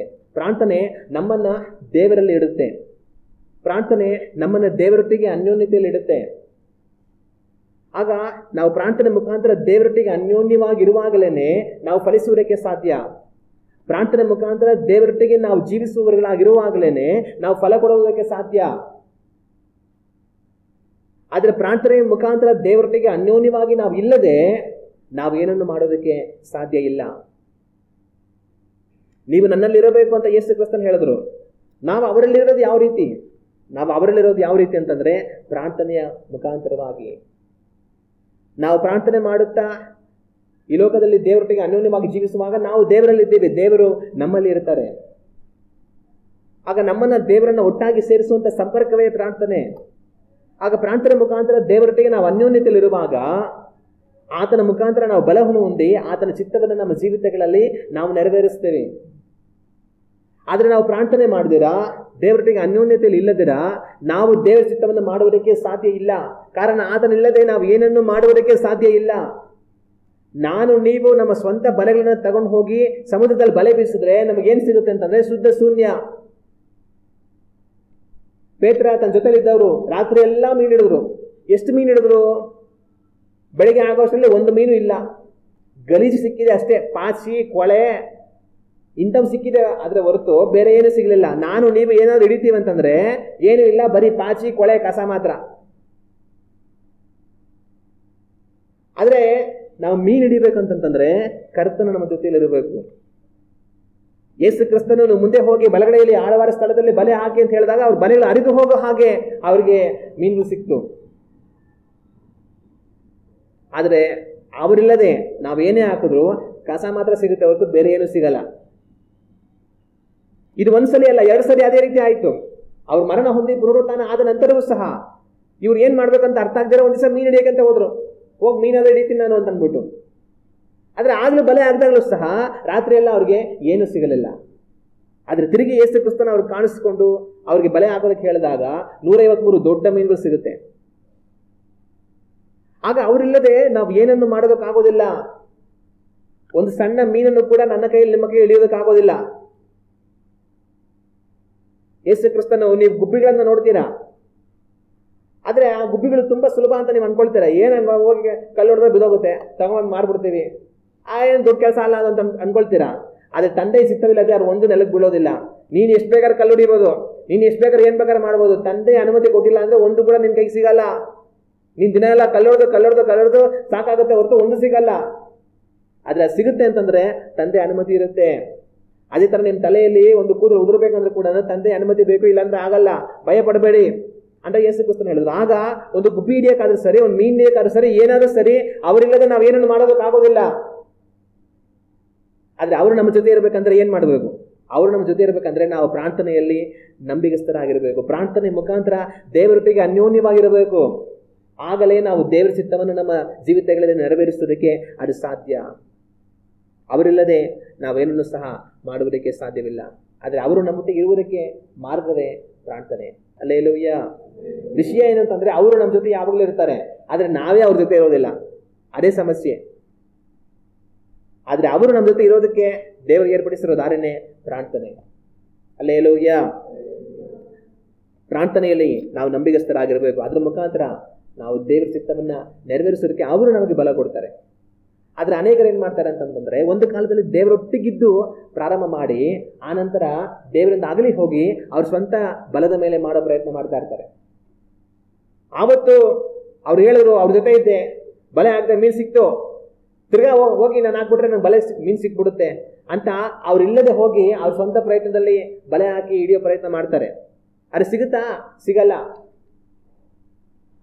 ಆಗ ನಾವು ದೇವರಲ್ಲೇ ಪ್ರಾರಂಭಿಸಿ ಮಾಂಸದಲ್ಲಿ ಅದನ್ನು ಮುಗಿಸಬಾರದು. ದೇವರಲ್ಲೇ ಪ್ರಾರಂಭಿಸಿ ದೇವರಲ್ಲಿಯೇ ಅದನ್ನ ಕಡೆಗಳಿಸಬೇಕು. ಹಲ್ಲೆಲೂಯಾ. ಆದ್ರೆ ಅನೇಕರು ಏನ್ ಮಾಡ್ತಾರೆ, ಏನು ಇಲ್ಲದಿರುವಾಗ ದೇವರನ್ನ ಆಸಕ್ತಿಯಿಂದ ಹುಡುಕ್ತಾ ಇದ್ದು ದೇವರಿಂದ ಕೃಪೆ ಹೊಂದಿ, ಬಲ ಹೊಂದಿ, ಜ್ಞಾನ ಹೊಂದಿ, ತಿಳುವಳಿಕೆ ಹೊಂದಿ, ಸಾಮರ್ಥ್ಯ ಹೊಂದಿ ಪ್ರಾರಂಭ ಮಾಡಿ ಬೆಳೆದು ಒಂದು ಹಂತಕ್ಕೆ ಬಂದ ನಂತರ ಅವ್ರೇನ್ ಮಾಡ್ತಾರೆ, ಇನ್ನು ನಮ್ಮ ಕೈಲೆಲ್ಲ ಆಗುತ್ತೆ, ನಮಗೆಲ್ಲ ಗೊತ್ತು, ನಾವೆಲ್ಲ ತಿಳ್ಕೊಂಡ್ಬಿಟ್ಟಿದ್ದೀವಿ ಅಂತ ಭ್ರಮೆಗೆ ಒಳಗಾಗ್ಬಿಡ್ತಾರೆ. ಆದರೆ ದೇವರೊಟ್ಟಿಗೆ ಅನ್ಯೋನ್ಯತೆಯಲ್ಲಿ ಇಲ್ಲದೆ ಏನನ್ನು ಸಹ ನಾವು ಸಾಧಿಸುವುದಕ್ಕೆ ಸಾಧ್ಯವಿಲ್ಲ. ನಾವು ಸಾಧಿಸಿದ್ದೆಲ್ಲವೂ ಸಹ ಶೂನ್ಯವಾಗುವಂಥ ಅಪಾಯ ಇರುತ್ತೆ. ಅದರಿಂದ ಕರ್ತನಲ್ಲಿ ನಾವು ಕಡೆಯವರೆಗೂ ನೆಲೆಗೊಂಡಿರಬೇಕು. ಹಲ್ಲೆಲೂಯಾ. ಪ್ರಾರ್ಥನೆಯಲ್ಲಿ ನಾನು ನೀವು ನಂಬಿಗಸ್ತರಾಗಿರಬೇಕು. ಅದರ ಮುಖಾಂತರ ದೇವರ ಚಿತ್ತವನ್ನು ನಮ್ಮ ಜೀವಿತಗಳಲ್ಲಿ ನಾವು ನೆರವೇರಿಸುವುದಕ್ಕೆ ಸಾಧ್ಯ. ನಾನು ನೀವು ವಾಸ ಮಾಡುವಂಥ ಈ ಕಾಲಗಳು ಕಠಿಣವಾದ ಕಾಲಗಳಾಗಿವೆ. ಈ ಕಾಲಗಳು ಕೆಟ್ಟ ಕಾಲಗಳಾಗಿವೆ. ಕಾಲವು ಕೆಟ್ಟು ಹೋಗಿರುವುದರಿಂದ ಸಮಯವನ್ನು ಬೆಲೆಯುಳ್ಳದೆಂಬುದಾಗಿ ಹೇಳಿ ಅದನ್ನು ಉಪಯೋಗಿಸಿಕೊಳ್ಳಿರಿ ಎಂಬುದಾಗಿ ದೇವರ ವಾಕ್ಯ ಹೇಳುತ್ತೆ. ಆಗ ನಾನು ನೀವು ವಾಸ ಮಾಡ್ತಾರಂಥ ಈ ಕಾಲಗಳು ಕೆಟ್ಟು ಹೋಗಿರುವಂಥ ಕಾಲಗಳು ಕಳೀತಾ ಭೂಲೋಕದಲ್ಲಿ ಇನ್ನ ಯಾವುದು ಒಳ್ಳೇದು ಬರೋದಿಲ್ಲ. ಕಾಲಗಳು ಕಳೀತಾ ಭೂಲೋಕದಲ್ಲಿ ಇನ್ನ ಕೇಡು ನಾಶನಗಳು ಅದು ಜಾಸ್ತಿ ಆಗ್ತಾನೆ ಹೋಗುತ್ತೆ. ಆದರೆ ಇಂಥ ಕಾಲಗಳಲ್ಲಿ ನಾನು ನೀವು ಯಾವ ರೀತಿಯಾಗಿರಬೇಕು ಅಂತಂತಂದರೆ, ಪ್ರಾರ್ಥನೆಯಲ್ಲಿ ದೇವರೊಟ್ಟಿಗೆ ಅನ್ಯೋನ್ಯವಾಗಿರಬೇಕು. ಸಮಯವನ್ನು ವ್ಯರ್ಥವಾಗಿ ನಾವು ಕಳೆಯದೆ ಪ್ರಾರ್ಥನೆಯಲ್ಲಿ ದೇವರೊಟ್ಟಿಗೆ ನಡೆಯುವಂಥವರುಗಳಾಗಿ ಇರಬೇಕು. ಅನೇಕರು ಏನು ಮಾಡ್ತಾರೆ, ಟಿವಿಯಲ್ಲಿ ಸೀರಿಯಲ್ಗಳು, ಪಿಕ್ಚರ್ಗಳು, ಮಗದೊಂದು ನೋಡಿಕೊಂಡು ಗಂಟೆಗಟ್ಟಲೆ ಸಮಯವನ್ನು ವ್ಯರ್ಥವಾಗಿ ಕಳೀತಾರೆ. ಮೊಬೈಲ್ನಲ್ಲಿ ತರತರವಾದ ವಿಡಿಯೋಗಳನ್ನು ನೋಡಿಕೊಂಡು ಗಂಟೆಗಟ್ಟಲೆ ಸಮಯವನ್ನು ಕಳೀತಾರೆ. ಆದರೆ ನಾವು ಆ ರೀತಿ ವ್ಯರ್ಥವಾಗಿ ಸಮಯವನ್ನು ಕಳೆಯದೆ ಕರ್ತನನ್ನ ಪ್ರಾರ್ಥನೆಯಲ್ಲಿ ಹುಡುಕುವಂಥವರುಗಳಾಗಿ ಇರಬೇಕು. ಹಲ್ಲೆಲೂಯಾ. ಏನೆಲ್ಲ ಕಾರ್ಯಗಳಿಗೋಸ್ಕರ ಪ್ರಾರ್ಥನೆ ಮಾಡಬೇಕು? ಪ್ರಾರ್ಥನೆ ಮಾಡಬೇಕಂದ್ರೆ ನಮಗೆ ಎಷ್ಟೋ ಕಾರ್ಯಗಳಿವೆ. ಮೊದಲಾಗಿ ನಾವು ದೇವರ ಸನ್ನಿಧಿಯಲ್ಲಿ ಬಂದು ದೇವರನ್ನ ಹಾಡಿ ಅವರನ್ನು ಸ್ತುತಿಸಿ ಅವರನ್ನು ಮಹಿಮೆಪಡಿಸಬೇಕು. ದೇವರು ನಮಗೆ ಮಾಡುವಂಥ ಉಪಕಾರಗಳನ್ನು ಸ್ಮರಿಸಿ ಅವರನ್ನು ಹಾಡುತ್ತಾ ಸ್ತುತಿಸಿ ಅವರನ್ನು ನಾವು ಮಹಿಮೆಪಡಿಸಬೇಕು. ಆನಂತರ ಪ್ರಾರ್ಥನೆ ಮಾಡೋದಕ್ಕೆ ನಮಗೆ ಎಷ್ಟೋ ಕಾರ್ಯಗಳಿದೆ. ಜಗತ್ತಿನಲ್ಲಿ ಏನೆಲ್ಲ ನಡೆಯುತ್ತೆ ಸುದ್ದಿಗಳನ್ನು ಕೇಳುವಾಗ ಪ್ರಾರ್ಥನೆ ಮಾಡಬೇಕು. ದೇಶದಲ್ಲಿ ಎಷ್ಟೆಲ್ಲ ಕಾರ್ಯಗಳು ನಡೆಯುತ್ತೆ ಅದನ್ನು ಕೇಳುವಾಗ ಪ್ರಾರ್ಥನೆ ಮಾಡಬೇಕು. ನಮ್ಮ ರಾಜ್ಯದಲ್ಲಿ, ನಾವಿರುವಂಥ ಪಟ್ಟಣದಲ್ಲಿ, ನಾವಿರುವಂಥ ಊರಲ್ಲಿ, ಸುತ್ತಮುತ್ತ ಪ್ರಾಂತ್ಯಗಳಲ್ಲಿ ಏನೆಲ್ಲ ಸುದ್ದಿಗಳನ್ನು ನಾವು ಕೇಳ್ತೇವೆ ಅವುಗಳಿಗೋಸ್ಕರವಾಗಿ ಪ್ರಾರ್ಥನೆ ಮಾಡಬೇಕು. ದೇಶದಾದ್ಯಂತ, ಜಗತ್ತಿನಾದ್ಯಂತ, ನಮ್ಮ ರಾಜ್ಯಗಳಾದ್ಯಂತ, ನಮ್ಮ ಪಟ್ಟಣದಾದ್ಯಂತ, ನಮ್ಮ ಸ್ವಂತ ಬಂಧು ಬಳಗದವರು, ಸ್ನೇಹಿತರುಗಳು, ಪರಿಚಯ ಇರುವಂಥವರು, ನಾವು ಕೆಲಸ ಮಾಡೋ ಸ್ಥಳ, ಅಕ್ಕಪಕ್ಕದ ಮನೆಗಳು, ಎಲ್ಲ ಕಡೆಗಳಲ್ಲೂ ಮನುಷ್ಯರಿದ್ದಾರೆ. ಎಲ್ಲ ಮನುಷ್ಯರಿಗೋಸ್ಕರವಾಗಿ ನಾವು ದೇವರ ಸನ್ನಿಧಿಯಲ್ಲಿ ಪ್ರಾರ್ಥನೆ ಮಾಡಬೇಕು. ಸಮುದಾಯಕ್ಕೋಸ್ಕರವಾಗಿ ನಾವು ಪ್ರಾರ್ಥನೆ ಮಾಡಬೇಕು, ಸಭೆಗಳಿಗೋಸ್ಕರ ನಾವು ಪ್ರಾರ್ಥನೆ ಮಾಡಬೇಕು, ಸೇವಕರಿಗೋಸ್ಕರ ಪ್ರಾರ್ಥನೆ ಮಾಡಬೇಕು, ವಿಶ್ವಾಸಿಗಳಿಗೋಸ್ಕರ ಪ್ರಾರ್ಥನೆ ಮಾಡಬೇಕು, ನಮಗೋಸ್ಕರ ಪ್ರಾರ್ಥನೆ ಮಾಡಬೇಕು, ನಮ್ಮ ಕುಟುಂಬದವರಿಗೋಸ್ಕರ ಪ್ರಾರ್ಥನೆ ಮಾಡಬೇಕು, ನಮ್ಮ ಸಂಬಂಧಿಕರಿಗೋಸ್ಕರ ಪ್ರಾರ್ಥನೆ ಮಾಡಬೇಕು. ಪ್ರಾರ್ಥನೆ ಮಾಡೋದಕ್ಕೆ ಎಷ್ಟೋ ಕಾರ್ಯಗಳು ನಮಗಿದೆ. ಆಗ ನಾವೇನು ಮಾಡಬೇಕು ಅಂತಂದರೆ ದೇವರ ಸನ್ನಿಧಿಯಲ್ಲಿ ನಾವು ಬಂದು ದೇವರನ್ನು ಹಾಡಿ ಸ್ತುತಿಸಿ ಮಹಿಮೆಪಡಿಸಿ ಪ್ರಾರ್ಥನೆ ಮಾಡುವಂಥವರಿಗಾಗಿ ನಾನು ನೀವು ಇರಬೇಕು. ಪ್ರತಿ ದಿವಸ ಕಡೆಯ ಪಕ್ಷ 1 ಗಂಟೆ ಸಮಯವಾದರೂ ನಾವು ಪ್ರಾರ್ಥನೆ ಮಾಡುವಂಥ ಒಂದು ಅನುಭವ ನಮಗಿರಬೇಕು. ಎಲ್ಲ ಕಾರ್ಯಗಳಿಗೆ ಒಂದೇ ಸರಿ ಪ್ರಾರ್ಥನೆ ಮಾಡಿದ್ರೆ ತುಂಬ ಸಮಯ ಆಗ್ಬೋದು. ಹಾಗೆ ಎಲ್ಲ ಕಾರ್ಯಗಳಿಗೆ ಒಂದೇ ಸರಿ ಪ್ರಾರ್ಥನೆ ಮಾಡೋಕ್ಕಾಗಿಲ್ಲ ಅಂತಂದ್ರೂ ಒಂದು ದಿವಸ ಇಂತಿಂಥ ಕಾರ್ಯಗಳಿಗೆ ನಾನು ಪ್ರಾರ್ಥನೆ ಮಾಡ್ತೇನೆ, ಮತ್ತೊಂದು ದಿವಸ ಇಂತಿಂಥ ಕಾರ್ಯಗಳಿಗೆ ನಾನು ಪ್ರಾರ್ಥನೆ ಮಾಡ್ತೇನೆ ಅಂತ ಹೇಳಿ ನಾವು ಪ್ರಾರ್ಥನಾ ಕಾರ್ಯಗಳನ್ನು ಭಾಗಿಸ್ಕೊಂಡು ನಾವು ಕನಿಷ್ಠ ಪಕ್ಷ 1 ಗಂಟೆ ಸಮಯವಾದರೂ ದೇವರ ಸನ್ನಿಧಿಯಲ್ಲಿ ಪ್ರಾರ್ಥನೆ ಮಾಡುವಂಥವರಾಗಿರಬೇಕು. ಅವರನ್ನು ಆಡಿ ಸ್ತುತಿಸಿ ಪ್ರಾರ್ಥನೆ ಮಾಡುವಂಥವರಾಗಿ ನಾವಿರಬೇಕು. ನಮ್ಮಿಂದ ಸಾಧ್ಯ ಆದರೆ ಸಮಯ ಇದ್ದರೆ 2 ಗಂಟೆನಾದರೂ ನಾವು ಪ್ರಾರ್ಥನೆ ಮಾಡುವಂಥವರುಗಳಾಗಿ ಇರಬೇಕು. ದೇವರ ವಾಕ್ಯವನ್ನು ಒಂದು ದಿವಸಕ್ಕೆ ಒಂದು ಅರ್ಧ ಗಂಟೆನಾದರೂ ಇಲ್ಲ 1 ಗಂಟೆನಾದರೂ ನಾವು ಓದುವಂಥವರುಗಳಾಗಿ ಇರಬೇಕು. ಈ ರೀತಿಯಾಗಿ ಪ್ರಾರ್ಥನೆ ಮುಖಾಂತರ ದೇವರೊಟ್ಟಿಗೆ ನಾವು ಅನ್ಯೋನ್ಯತೆಯಲ್ಲಿ ಇರಬೇಕು. ಪ್ರಾರ್ಥನೆಯನ್ನು ಮಾಡದವನು ದೇವರೊಟ್ಟಿಗೆ ಅನ್ಯೋನ್ಯತೆಯಲ್ಲಿ ಇರುವಂಥವನು ಅಲ್ಲ, ಅವನು ದೇವರಿಂದ ದೂರ ಆಗಿರುವಂಥವನು. ನನಗೆ ದೇವರ ಮೇಲೆ ನಂಬಿಕೆ ಇದೆ, ನಾನು ದೇವರಲ್ಲಿ ವಿಶ್ವಾಸ ಇಟ್ಟಿದ್ದೀನಿ, ದೇವರನ್ನು ಪ್ರೀತಿ ಮಾಡ್ತೀನಿ, ಏನೆಲ್ಲ ಹೇಳಿದ್ರು ಕೂಡ ಎಲ್ಲ ಸುಳ್ಳು. ಮಾತಿನಿಂದ ದೇವರ ಮೇಲಿನ ಪ್ರೀತಿನ ತೋರಿಸೋದಕ್ಕಾಗೋದಿಲ್ಲ. ದೇವರ ಮೇಲಿನ ಪ್ರೀತಿನ ನಂಬಿಕೆಯನ್ನು ಯಾವುದರಿಂದ ನಾವು ತೋರಿಸಬೇಕು? ಕ್ರಿಯೆಗಳಿಂದ ತೋರಿಸಬೇಕು. ಆ ಕ್ರಿಯೆ ಯಾವುದು? ನಾನು ದೇವರ ಸನ್ನಿಧಿಗೆ ಹೋಗಿ ಅವರನ್ನು ಹಾಡಿ ಸ್ತುತಿಸಿ ಪ್ರಾರ್ಥನೆ ಮಾಡಿದ್ರೆ ಅದೇ ನಾನು ದೇವರ ಮೇಲಿನ ನಂಬಿಕೆಯನ್ನು ಪ್ರೀತಿಯನ್ನು ತೋರಿಸುವಂಥ ಕ್ರಿಯೆ. ನಾವು ದೇವರನ್ನು ಪ್ರೀತಿಸ್ತೀವಿ, ದೇವರ ಮೇಲೆ ನಂಬಿಕೆ ಇಟ್ಟು ಜೀವಿಸಿ ಅಂತ ಸುಳ್ಳು ಹೇಳಬಾರದು. ಅದನ್ನ ಕ್ರಿಯೆಯಲ್ಲಿ ನಾವು ತೋರಿಸಬೇಕು. ಆದ್ರೆ ನಾವು ಕ್ರಿಯೆ ಇಲ್ಲದೆ ಬರೀ ಬಾಯಿ ಮಾತಿಂದ ನಾವು ದೇವರನ್ನ ನಂಬ್ತೀವಿ, ದೇವರ ಮೇಲೆ ಪ್ರೀತಿ ಮಾಡ್ತೀವಿ ಅಂತ ಹೇಳಿದ್ರೆ ನಾವು ಬರೀ ಕೇವಲ ಬಾಯಿಂದ ದೇವರನ್ನು ಸನ್ಮಾನಿಸಿದವರಾಗ್ತೀವಿ, ನಮ್ಮ ಹೃದಯ ದೇವರಿಗೆ ದೂರವಾಗಿದೆ ಅಂತ ಅರ್ಥ. ಇವತ್ತು ನಮ್ಮ ವೈಯಕ್ತಿಕ ಜೀವಿತ ಯಾವ ಥರ ಇದೆ ನಾವು ಯೋಚನೆ ಮಾಡೋಣ. ನಾವು ಪ್ರಾರ್ಥನೆ ಮಾಡುವಂಥವರಾಗಿದ್ದೇವಾ? ಒಂದು ವೇಳೆ ಪ್ರಾರ್ಥನೆ ಮಾಡುವಂಥವರಾಗಿದ್ರೆ ಎಷ್ಟೊತ್ತು ಪ್ರಾರ್ಥನೆ ಮಾಡ್ತೇವೆ? ಏನೆಲ್ಲ ಕಾರ್ಯಗಳಿಗೋಸ್ಕರ ಪ್ರಾರ್ಥನೆ ಮಾಡ್ತೇವೆ? ನಮ್ಮನ್ನು ನಾವು ಯೋಚನೆ ಮಾಡಿ ನೋಡೋಣ. ನಾನು ನೀವು ಪ್ರಾರ್ಥನೆ ಮುಖಾಂತರ ದೇವರೊಟ್ಟಿಗೆ ಅನ್ಯೋನ್ಯವಾಗಿರಬೇಕು. ಪ್ರಾರ್ಥನೆ ಮುಖಾಂತರ ದೇವರೊಟ್ಟಿಗೆ ಅನ್ಯೋನ್ಯವಾಗಿ ನಂಬಿಗಸ್ತರಾಗಿ ಅದರಲ್ಲಿ ನಾವು ಕೊನೆಸಾಗಬೇಕು. ಹಲ್ಲೆಲೂಯ. ಯಾವತ್ತೂ ನಮ್ಮ ಪ್ರಾರ್ಥನಾ ಜೀವಿತ ಇನ್ನೂ ಹೆಚ್ಚಾಗಬೇಕು ಹೊರತು ಅದು ಕಡಿಮೆ ಆಗಬಾರ್ದು, ಅದು ಕೊರತೆ ಆಗಬಾರ್ದು. ಪ್ರಾರ್ಥನೆಯಲ್ಲಿ ನಾನು ನೀವು ನಂಬಿಗಸ್ತರಾಗಿರಬೇಕು. ಕಡೆಯದಾಗಿ ಒಂದು ವಾಕ್ಯವನ್ನು ಓದಿ ನಾವು ಪ್ರಾರ್ಥನೆ ಮಾಡೋಣ. ಲೂಕನು ಬರೆದಂಥ ಸುವಾರ್ತೆ 21ನೇ ಅಧ್ಯಾಯ 36ನೇ ವಾಕ್ಯವನ್ನು ನಾವು ಓದಿ ನೋಡಿದರೆ ಈ ವಾಕ್ಯದಲ್ಲಿ ಈ ರೀತಿಯಾಗಿದೆ: ಆದರೆ ಬರುವುದಕ್ಕಿರುವ ಇವೆಲ್ಲವುಗಳಿಂದ ತಪ್ಪಿಸಿಕೊಳ್ಳುವುದಕ್ಕೂ ಮನುಷ್ಯ ಕುಮಾರನ ಮುಂದೆ ನಿಂತುಕೊಳ್ಳುವುದಕ್ಕೂ ನೀವು ಪೂರ್ಣ ಶಕ್ತರಾಗುವಂತೆ ಎಲ್ಲಾ ಕಾಲದಲ್ಲಿಯೂ ದೇವರಿಗೆ ವಿಜ್ಞಾಪನೆ ಮಾಡಿಕೊಳ್ಳುತ್ತಾ ಎಚ್ಚರವಾಗಿರಿ. ನಮ್ಮ ಕರ್ತನಾದ ಯೇಸು ಕ್ರಿಸ್ತನ ಈ ಮಾತನ್ನು ಹೇಳ್ತಾರೆ. ಕಡೆಯ ದಿನಗಳಲ್ಲಿ ವಿಪರೀತವಾದ ಬಾಧೆಗಳು, ಸಮಸ್ಯೆಗಳು, ತೊಂದರೆಗಳು ಈ ಭೂಲೋಕದ ಮೇಲೆ ಬರುತ್ತೆ. ಅದು ಭೂ ನಿವಾಸಿಗಳೆಲ್ಲರ ಮೇಲೆ ಬರುತ್ತೆ. ಆದರೆ ಆ ಕಾಲಘಟ್ಟಗಳಲ್ಲಿ ನೀವು ಏನು ಮಾಡಬೇಕು? ಬರುವುದಕ್ಕಿರುವ ಅವೆಲ್ಲವುಗಳಿಂದ ತಪ್ಪಿಸಿಕೊಳ್ಳುವ ಹಾಗೆ ನೋಹ ಪ್ರವಾಹದಿಂದ ತಪ್ಪಿ ಹೋದ, ಲೋಟ ಸುರಿಸಲ್ಪಡುವಂಥ ಅಗ್ನಿ ಗಂಧಕಗಳಿಂದ ತಪ್ಪಿಸಲ್ಪಟ್ಟ. ಈ ಭೂಮಿಯ ಮೇಲೆ ಬರುವುದಕ್ಕಿರುವಂಥವುಗಳಿಂದ ನೀವು ತಪ್ಪಿಸಲ್ಪಡಬೇಕಾದ್ರೆ ಅದು ಮಾತ್ರ ಅಲ್ದರ ಮನುಷ್ಯ ಕುಮಾರನು ಮೇಘಗಳ ಮೇಲೆ ರಾಜಾದಿರಾಜನಾಗಿ ತಾನು ಬರ್ತಾನೆ. ಬರುವುದಕ್ಕಿರುವಂಥ ಆತನನ್ನ ಎದುರುಗೊಳ್ಳುವುದಕ್ಕೆ ಆ ಕಾಲಗಳಲ್ಲಿ ಪಾಪದಲ್ಲಿ ಬದುಕುವಂತರು ಓಡಿ ಹೋಗ್ತಾರೆ. ಬಂಡೆಗಳ ಸಂದುಗಳಿಗೆ ಬೆಟ್ಟಗಳಿಗೆ ಹೋಗಿ ನಮ್ಮ ಮೇಲೆ ಬೀಳಿರಿ, ನಮ್ಮನ್ನು ಮರೆ ಮಾಡಿಕೊಳ್ಳಿರಿ, ಆತನ ಕೋಪ ಪ್ರಕಟವಾಗುವಂಥ ದಿವಸ ಬಂದಿದೆ, ಆತನ ಮುಂದೆ ನಿಲ್ಲುವುದಕ್ಕೆ ಯಾವ ಶಕ್ತಿ ಎಂಬುದಾಗಿ ಓಡಿ ಹೋಗ್ತಾರೆ. ಆದ್ರೆ ನೀವು ನಿಂತ್ಕೊಳ್ಬೇಕು ಅಂತಂತಂದ್ರೆ ಒಂದು ತಪ್ಪಿಸಲ್ಪಡಬೇಕು, ಮನುಷ್ಯ ಕುಮಾರನನ್ನು ಎದುರಿಸಬೇಕು. ಹಂಗಂತಂತಂದ್ರೆ ನೀವೇನು ಮಾಡಬೇಕು? ಒಂದು ಕಾರ್ಯ ಮಾಡಿ, ಎಲ್ಲಾ ಕಾಲದಲ್ಲಿಯೂ ದೇವರಿಗೆ ವಿಜ್ಞಾಪನೆ ಮಾಡಿಕೊಳ್ಳುತ್ತಾ ಎಚ್ಚರವಾಗಿರಿ, ಪ್ರಾರ್ಥನೆಯಲ್ಲಿ ನಿರತರಾಗಿರಿ. ಆಗ ನೀವು ಬರುವುದಕ್ಕಿರುವಂಥವ್ರಿಗೆ ತಪ್ಪಿಸಲ್ಪಡ್ತೀರಾ, ಮನುಷ್ಯ ಕುಮಾರನು ಬರುವಾಗ ಆತನ ಮುಂದೆ ನಿಂತುಕೊಳ್ತೀರಾ ಅಂತ ಅವರು ಹೇಳ್ತಾರೆ. ಹಲ್ಲೆಲೂಯ. ನಾವು ಯಾವ ರೀತಿ ಇದ್ದೇವೆ ಯೋಚನೆ ಮಾಡೋಣ. ಪ್ರಾರ್ಥನೆಯಲ್ಲಿ ನಾನು ನೀವು ನಂಬಿಗಸ್ತರಾಗಿರಬೇಕು. ಕಾರಣ ಏನು? ಅದು ದೇವರೊಟ್ಟಿಗಿನ ಐಕ್ಯತೆಯನ್ನು ಸೂಚಿಸುತ್ತೆ. ಎರಡನೇದು ಸೈತಾನನ ಕಾರ್ಯವನ್ನು ಜಯಿಸುವುದಕ್ಕೆ ನಮಗೆ ಬಲವನ್ನು ಕೊಡುತ್ತೆ. ದೇವರ ಚಿತ್ತವನ್ನು ನೆರವೇರಿಸುವಂತೆ ಅವರಿಂದ ನಮಗೆ ಬಲವನ್ನು ಕೊಡುತ್ತೆ. ಆತನ ಬರುವಾಗ ಆತನ ಮುಂದೆ ನಿಂತುಕೊಳ್ಳುವ ಹಾಗೆ ನಮ್ಮನ್ನು ಬಲಪಡಿಸುತ್ತೆ. ಹಲ್ಲೆಲೂಯಾ. ನಾವೆಲ್ಲ ಎದ್ದು ನಿಂತು ಕಣ್ಣುಗಳನ್ನು ಮುಚ್ಚಿ ದೇವರನ್ನು ನೋಡಿ ಪ್ರಾರ್ಥನೆ ಮಾಡೋಣ. ನಾನು ನೀವು ನಂಬಿಗಸ್ತರಾಗಿರಬೇಕು. ಯಾವೆಲ್ಲ ಕಾರ್ಯಗಳಲ್ಲಿ ನಾವು ನಂಬಿಗಸ್ತರಾಗಿರಬೇಕು? ಕರ್ತನಿಗೆ ನಾವು ನಂಬಿಗಸ್ತರಾಗಿರಬೇಕು. ಕರ್ತನಿಗೆ ಯಾವ ಕಾರ್ಯಗಳಲ್ಲಿ ನಂಬಿಗಸ್ತರಾಗಿರಬೇಕು? ಕರ್ತನಿಗೆ ಪ್ರಾರ್ಥನೆಯಲ್ಲಿ ನಾವು ನಂಬಿಗಸ್ತರಾಗಿರಬೇಕು. ಅನೇಕರ ಪ್ರಾರ್ಥನಾ ಜೀವಿತವನ್ನು ಸೈತಾನನು ಹಾಳು ಮಾಡಿದ್ದಾನೆ. ಅನೇಕರು ತಾವು ಪೂರ್ವದಲ್ಲಿ ಪ್ರಾರ್ಥನೆ ಮಾಡುತ್ತಾ ಇದ್ದ ರೀತಿ ಈಗ ಪ್ರಾರ್ಥನೆ ಮಾಡುತ್ತಿಲ್ಲ. ಅನೇಕರು ಪ್ರಾರ್ಥನೆಯಲ್ಲಿ ಬಿದ್ದು ಹೋಗಿದ್ದಾರೆ. ಆದರೆ ನಾನು ನೀವು ಪ್ರಾರ್ಥನೆಯಲ್ಲಿ ನಂಬಿಗಸ್ತರಾಗಿರಬೇಕು. ನಮ್ಮ ಪ್ರಾರ್ಥನೆಯನ್ನು ಉಪಯೋಗಿಸಿ ದೇವರ ಕಾರ್ಯಗಳನ್ನು ಮಾಡುವುದಕ್ಕೆ ಸಾಧ್ಯ. ಆದರೆ ನಾವು ಪ್ರಾರ್ಥನೆ ಮಾಡದೆ ದೇವರು ಏನನ್ನೂ ಸಹ ಮಾಡುವುದಿಲ್ಲ. ಇವತ್ತು ನಮ್ಮ ಪ್ರಾರ್ಥನೆ ಯಾವ ರೀತಿಯಾಗಿದೆ? ಪ್ರಾರ್ಥನೆಯಲ್ಲಿ ನಾವು ನಂಬಿಗಸ್ತರಾಗಿದ್ದೇವಾ? ಯೋಚನೆ ಮಾಡಿ ನೋಡೋಣ. ಒಂದು ವೇಳೆ ನಾವು ನಂಬಿಗಸ್ತರಾಗಿ ಪ್ರಾರ್ಥನೆಯನ್ನು ಯಾವಾಗಲೂ ಮಾಡುತ್ತಾ ಬರುತ್ತಿದ್ದರೆ ದೇವರಿಗೆ ಸ್ತೋತ್ರ, ಕಡೆಯವರೆಗೂ ಅದನ್ನು ಇನ್ನೂ ಹೆಚ್ಚಾಗಿ ಮಾಡೋಣ. ಅಥವಾ ಒಂದು ವೇಳೆ ನಮ್ಮ ಪ್ರಾರ್ಥನಾ ಜೀವಿತ ಕಡಿಮೆಯಾಗಿ ಹೋಗಿದ್ದರೆ, ಪ್ರಾರ್ಥನೆಯಲ್ಲಿ ನಾವು ತಪ್ಪಿ ಹೋಗಿದ್ದರೆ, ಪ್ರಾರ್ಥನೆಯಲ್ಲಿ ಅಪನಂಬಿಗಸ್ತರಾಗಿದ್ದರೆ ನಮ್ಮನ್ನು ತಗ್ಗಿಸಿಕೊಂಡು ಕ್ಷಮೆ ಕೇಳಿ ದೇವರಿಗೆ ನಮ್ಮನ್ನು ಒಪ್ಪಿಸಿಕೊಡೋಣ. ಕರ್ತನೇ, ನಾನು ಪ್ರಾರ್ಥನೆ ಮಾಡಬೇಕಾದ ರೀತಿಯಲ್ಲಿ ಇದುವರೆಗೂ ಪ್ರಾರ್ಥನೆ ಮಾಡಲಿಲ್ಲ. ಒಂದು ಕಾಲದಲ್ಲಿ ಪ್ರಾರ್ಥನೆ ಮಾಡುತ್ತಾ ಇದ್ದ ರೀತಿಯಲ್ಲಿ ಈಗ ಪ್ರಾರ್ಥನೆ ಮಾಡುತ್ತಿಲ್ಲ.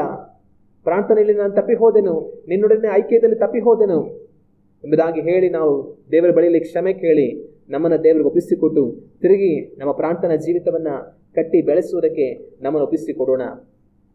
ಪ್ರಾರ್ಥನೆ ಮಾಡುವುದಕ್ಕೆ ಪ್ರಾರಂಭ ಮಾಡುವುದು ಮಾತ್ರವಲ್ಲ, ಕಡೆಯವರೆಗೂ ಆ ಪ್ರಾರ್ಥನೆಯಲ್ಲಿ ನಂಬಿಗಸ್ತರಾಗಿದ್ದು ಯಾವಾಗಲೂ ದೇವರ ಸಮ್ಮುಖದಲ್ಲಿ ವಿಜ್ಞಾಪಿಸುವಂಥವರುಗಳಾಗಿ ನಾವಿರೋಣ. ಪ್ರಾರ್ಥನೆಯಲ್ಲಿ ನಾವು ನಂಬಿಗಸ್ತರಾಗಿ ಇರುವುದಕ್ಕಾಗಿ ಕರೆಯಲ್ಪಟ್ಟಿದ್ದೇವೆ. ಆ ರೀತಿಯಾಗಿ ಜೀವಿಸುವುದಕ್ಕೆ ನಮ್ಮನ್ನು ಒಪ್ಪಿಸಿಕೊಡೋಣ. ನಮ್ಮನ್ನು ಬಹಳವಾಗಿ ಪ್ರೀತಿಸುವ ಪರಲೋಕದ ನಮ್ಮ ತಂದೆಯೇ, ನಮ್ಮ ಕರ್ತನಾದ ಯೇಸು ಕ್ರಿಸ್ತನ ನಾಮದಲ್ಲಿ ಈ ಒಂದು ತಂದೆಯ ಮಧ್ಯಾಹ್ನದ ಸಮಯದಲ್ಲಿ ನಿಮ್ಮನ್ನು ನೋಡಿ ಪ್ರಾರ್ಥಿಸುತ್ತೇವೆ. ತಂದೆಯೇ, ನಾವು ನಂಬಿಗಸ್ತರಾಗಿರುವುದಕ್ಕಾಗಿ ಕರೆಯಲ್ಪಟ್ಟಿದ್ದೇವೆ. ನಿಮಗೆ ನಾವು ನಂಬಿಗಸ್ತರಾಗಿರಬೇಕು. ನಿಮಗೆ ಯಾವುದರಲ್ಲಿ ನಂಬಿಗಸ್ತರಾಗಿರಬೇಕು? ಪ್ರಾರ್ಥನೆಯಲ್ಲಿ ತಂದೆಯೇ ನಾವು ನಂಬಿಗಸ್ತರಾಗಿರಬೇಕು. ತಂದೆಯ ದಿನದಲ್ಲಿ ನಮ್ಮನ್ನು ನಾವು ಯೋಚಿಸಿ ನೋಡುತ್ತೇವೆ. ತಂದೆಯ ನಮ್ಮ ಪ್ರಾರ್ಥನಾ ಜೀವಿತಗಳ ಕುರಿತಾಗಿ ಒಂದು ಕ್ಷಣ ನಾವು ಚಿಂತಿಸುತ್ತೇವೆ. ಒಂದು ವೇಳೆ ತಂದೆಯ ಪ್ರಾರ್ಥನೆಯಲ್ಲಿ ನಾವು ತಪ್ಪಿ ಹೋಗಿದ್ದರೆ, ಪ್ರಾರ್ಥನೆಯಲ್ಲಿ ನಾವು ಅಪನಂಬಿಗಸ್ತರಾಗಿದ್ದರೆ ತಂದೆಯೇ ನಮ್ಮನ್ನು ನೀವು ಕ್ಷಮಿಸಿ ಮನ್ನಿಸಬೇಕೆಂದು ಪ್ರಾರ್ಥಿಸುತ್ತೇವೆ ತಂದೆಯೇ. ಆದರೆ ತಂದೆಯೇ, ನಾವು ಪ್ರಾರ್ಥನೆಯಲ್ಲಿ ನಂಬಿಗಸ್ತರಾಗಿ ನಮ್ಮನ್ನು ತಂದೆ ನಾವು ತಿರುಗಿ ನಮಗೆ ಒಪ್ಪಿಸಿಕೊಟ್ಟು ತಂದೆಯೇ ಪ್ರಾರ್ಥನೆಯನ್ನು ಮಾಡುವ ಹಾಗೆ ನಮಗೆ ಸಹಾಯವನ್ನು ಮಾಡಿರಿ. ತಂದೆಯ ಪ್ರಾರ್ಥನೆಯಲ್ಲಿ ನಂಬಿಗಸ್ತರಾಗಿರುವಂತೆ ನಮಗೆ ಕೃಪೆಯನ್ನು ಬಲವನ್ನು ಕೊಡಿರಿ ಎಂಬುದಾಗಿ ನಾವು ಪ್ರಾರ್ಥಿಸುತ್ತೇವೆ. ತಂದೆ, ಯಾವಾಗಲೂ ತಂದೆ ನಾವು ಪ್ರಾರ್ಥನೆ ಮಾಡುವಂಥವರುಗಳಾಗಿ ನಿಮ್ಮನ್ನು ತಂದೆಯ ಅನ್ಯೋನ್ಯತೆಯಲ್ಲಿ ಸಂಚರಿಸುವ ಹಾಗೆ, ಪ್ರಾರ್ಥನೆಯಲ್ಲಿ ತಂದೆ ನಾವು ನಂಬಿಗಸ್ತರಾಗಿರುವ ಹಾಗೆ ನಮಗೆ ಸಹಾಯವನ್ನು ಮಾಡಿರಿ. ತಂದೆಯ ಪ್ರಾರ್ಥನೆಯಲ್ಲಿ ನಾವು ನಿರತರಾಗಿ ಸೈತಾನನ ಕ್ರಿಯೆಗಳನ್ನು ಜಯಿಸುವಂತೆ ನಮಗೆ ಸಹಾಯವನ್ನು ಮಾಡಿರಿ. ಪ್ರಾರ್ಥನೆಯಲ್ಲಿ ನಿರತರಾಗಿ ನಿಮ್ಮ ಚಿತ್ತವನ್ನು ನೆರವೇರಿಸುವಂತೆ ಬಲವನ್ನು ಕೊಡಿರಿ. ಪ್ರಾರ್ಥನೆಯಲ್ಲಿ ತಂದೆ ನಿರತರಾಗಿ ತಂದೆ ನಿಮ್ಮ ಬರುವಿಕೆಯಲ್ಲಿ ನಿಮ್ಮನ್ನು ಎದುರಿಸುವಂತೆ ನಮಗೆ ಕೃಪೆಯನ್ನು ಕೊಡಬೇಕೆಂಬುದಾಗಿ ಪ್ರಾರ್ಥಿಸುತ್ತೇವೆ. ಪ್ರಾರ್ಥನೆಯಲ್ಲಿ ತಂದೆಯೇ ನಂಬಿಗಸ್ತರಾಗಿ ನಾವಿರುವ ಹಾಗೆ ನಮಗೆ ಸಹಾಯವನ್ನು ಮಾಡಿರಿ ಎಂಬುದಾಗಿ ಪ್ರಾರ್ಥಿಸುತ್ತೇವೆ. ತಂದೆಯೇ, ನಿಮ್ಮ ಕೃಪೆಯು ನಮ್ಮೆಲ್ಲರ ಸಂಗಡ ಇರಲಿ. ತಂದೆ, ಹೆಚ್ಚಾಗಿ ಪ್ರಾರ್ಥಿಸುವಂಥ ಮನವನ್ನು ನಮಗೆ ಕೊಡಿರಿ. ಹೆಚ್ಚಾಗಿ ತಂದೆ ಪ್ರಾರ್ಥಿಸುವಂಥ ಭಾರವನ್ನು ಕೊಡಿರಿ. ಹೆಚ್ಚಾಗಿ ತಂದೆ ಪ್ರಾರ್ಥಿಸುವಂಥ ಆಸಕ್ತಿಯನ್ನು ಕೊಡಿರಿ. ತಂದೆ, ಹೆಚ್ಚಾಗಿ ಪ್ರಾರ್ಥಿಸುವಂಥ ತಂದೆ ಹಂಬಲವನ್ನು ನಮ್ಮಲ್ಲಿ ಉಂಟು ಮಾಡಿರಿ ಎಂಬುದಾಗಿ ಪ್ರಾರ್ಥಿಸುತ್ತೇವೆ. ತಂದೆಯೇ, ನಿಮ್ಮ ಕೃಪೆಯು ನಮ್ಮೆಲ್ಲರ ಸಂಗಡ ಇರಲಿ. ನಮ್ಮ ಕರ್ತನಾದ ಯೇಸು ಕ್ರಿಸ್ತನ ನಾಮದಲ್ಲಿ ಬೇಡುತ್ತಿದ್ದೇವೆ, ಪರಲೋಕದ ನಮ್ಮ ತಂದೆಯೇ. Amen, amen.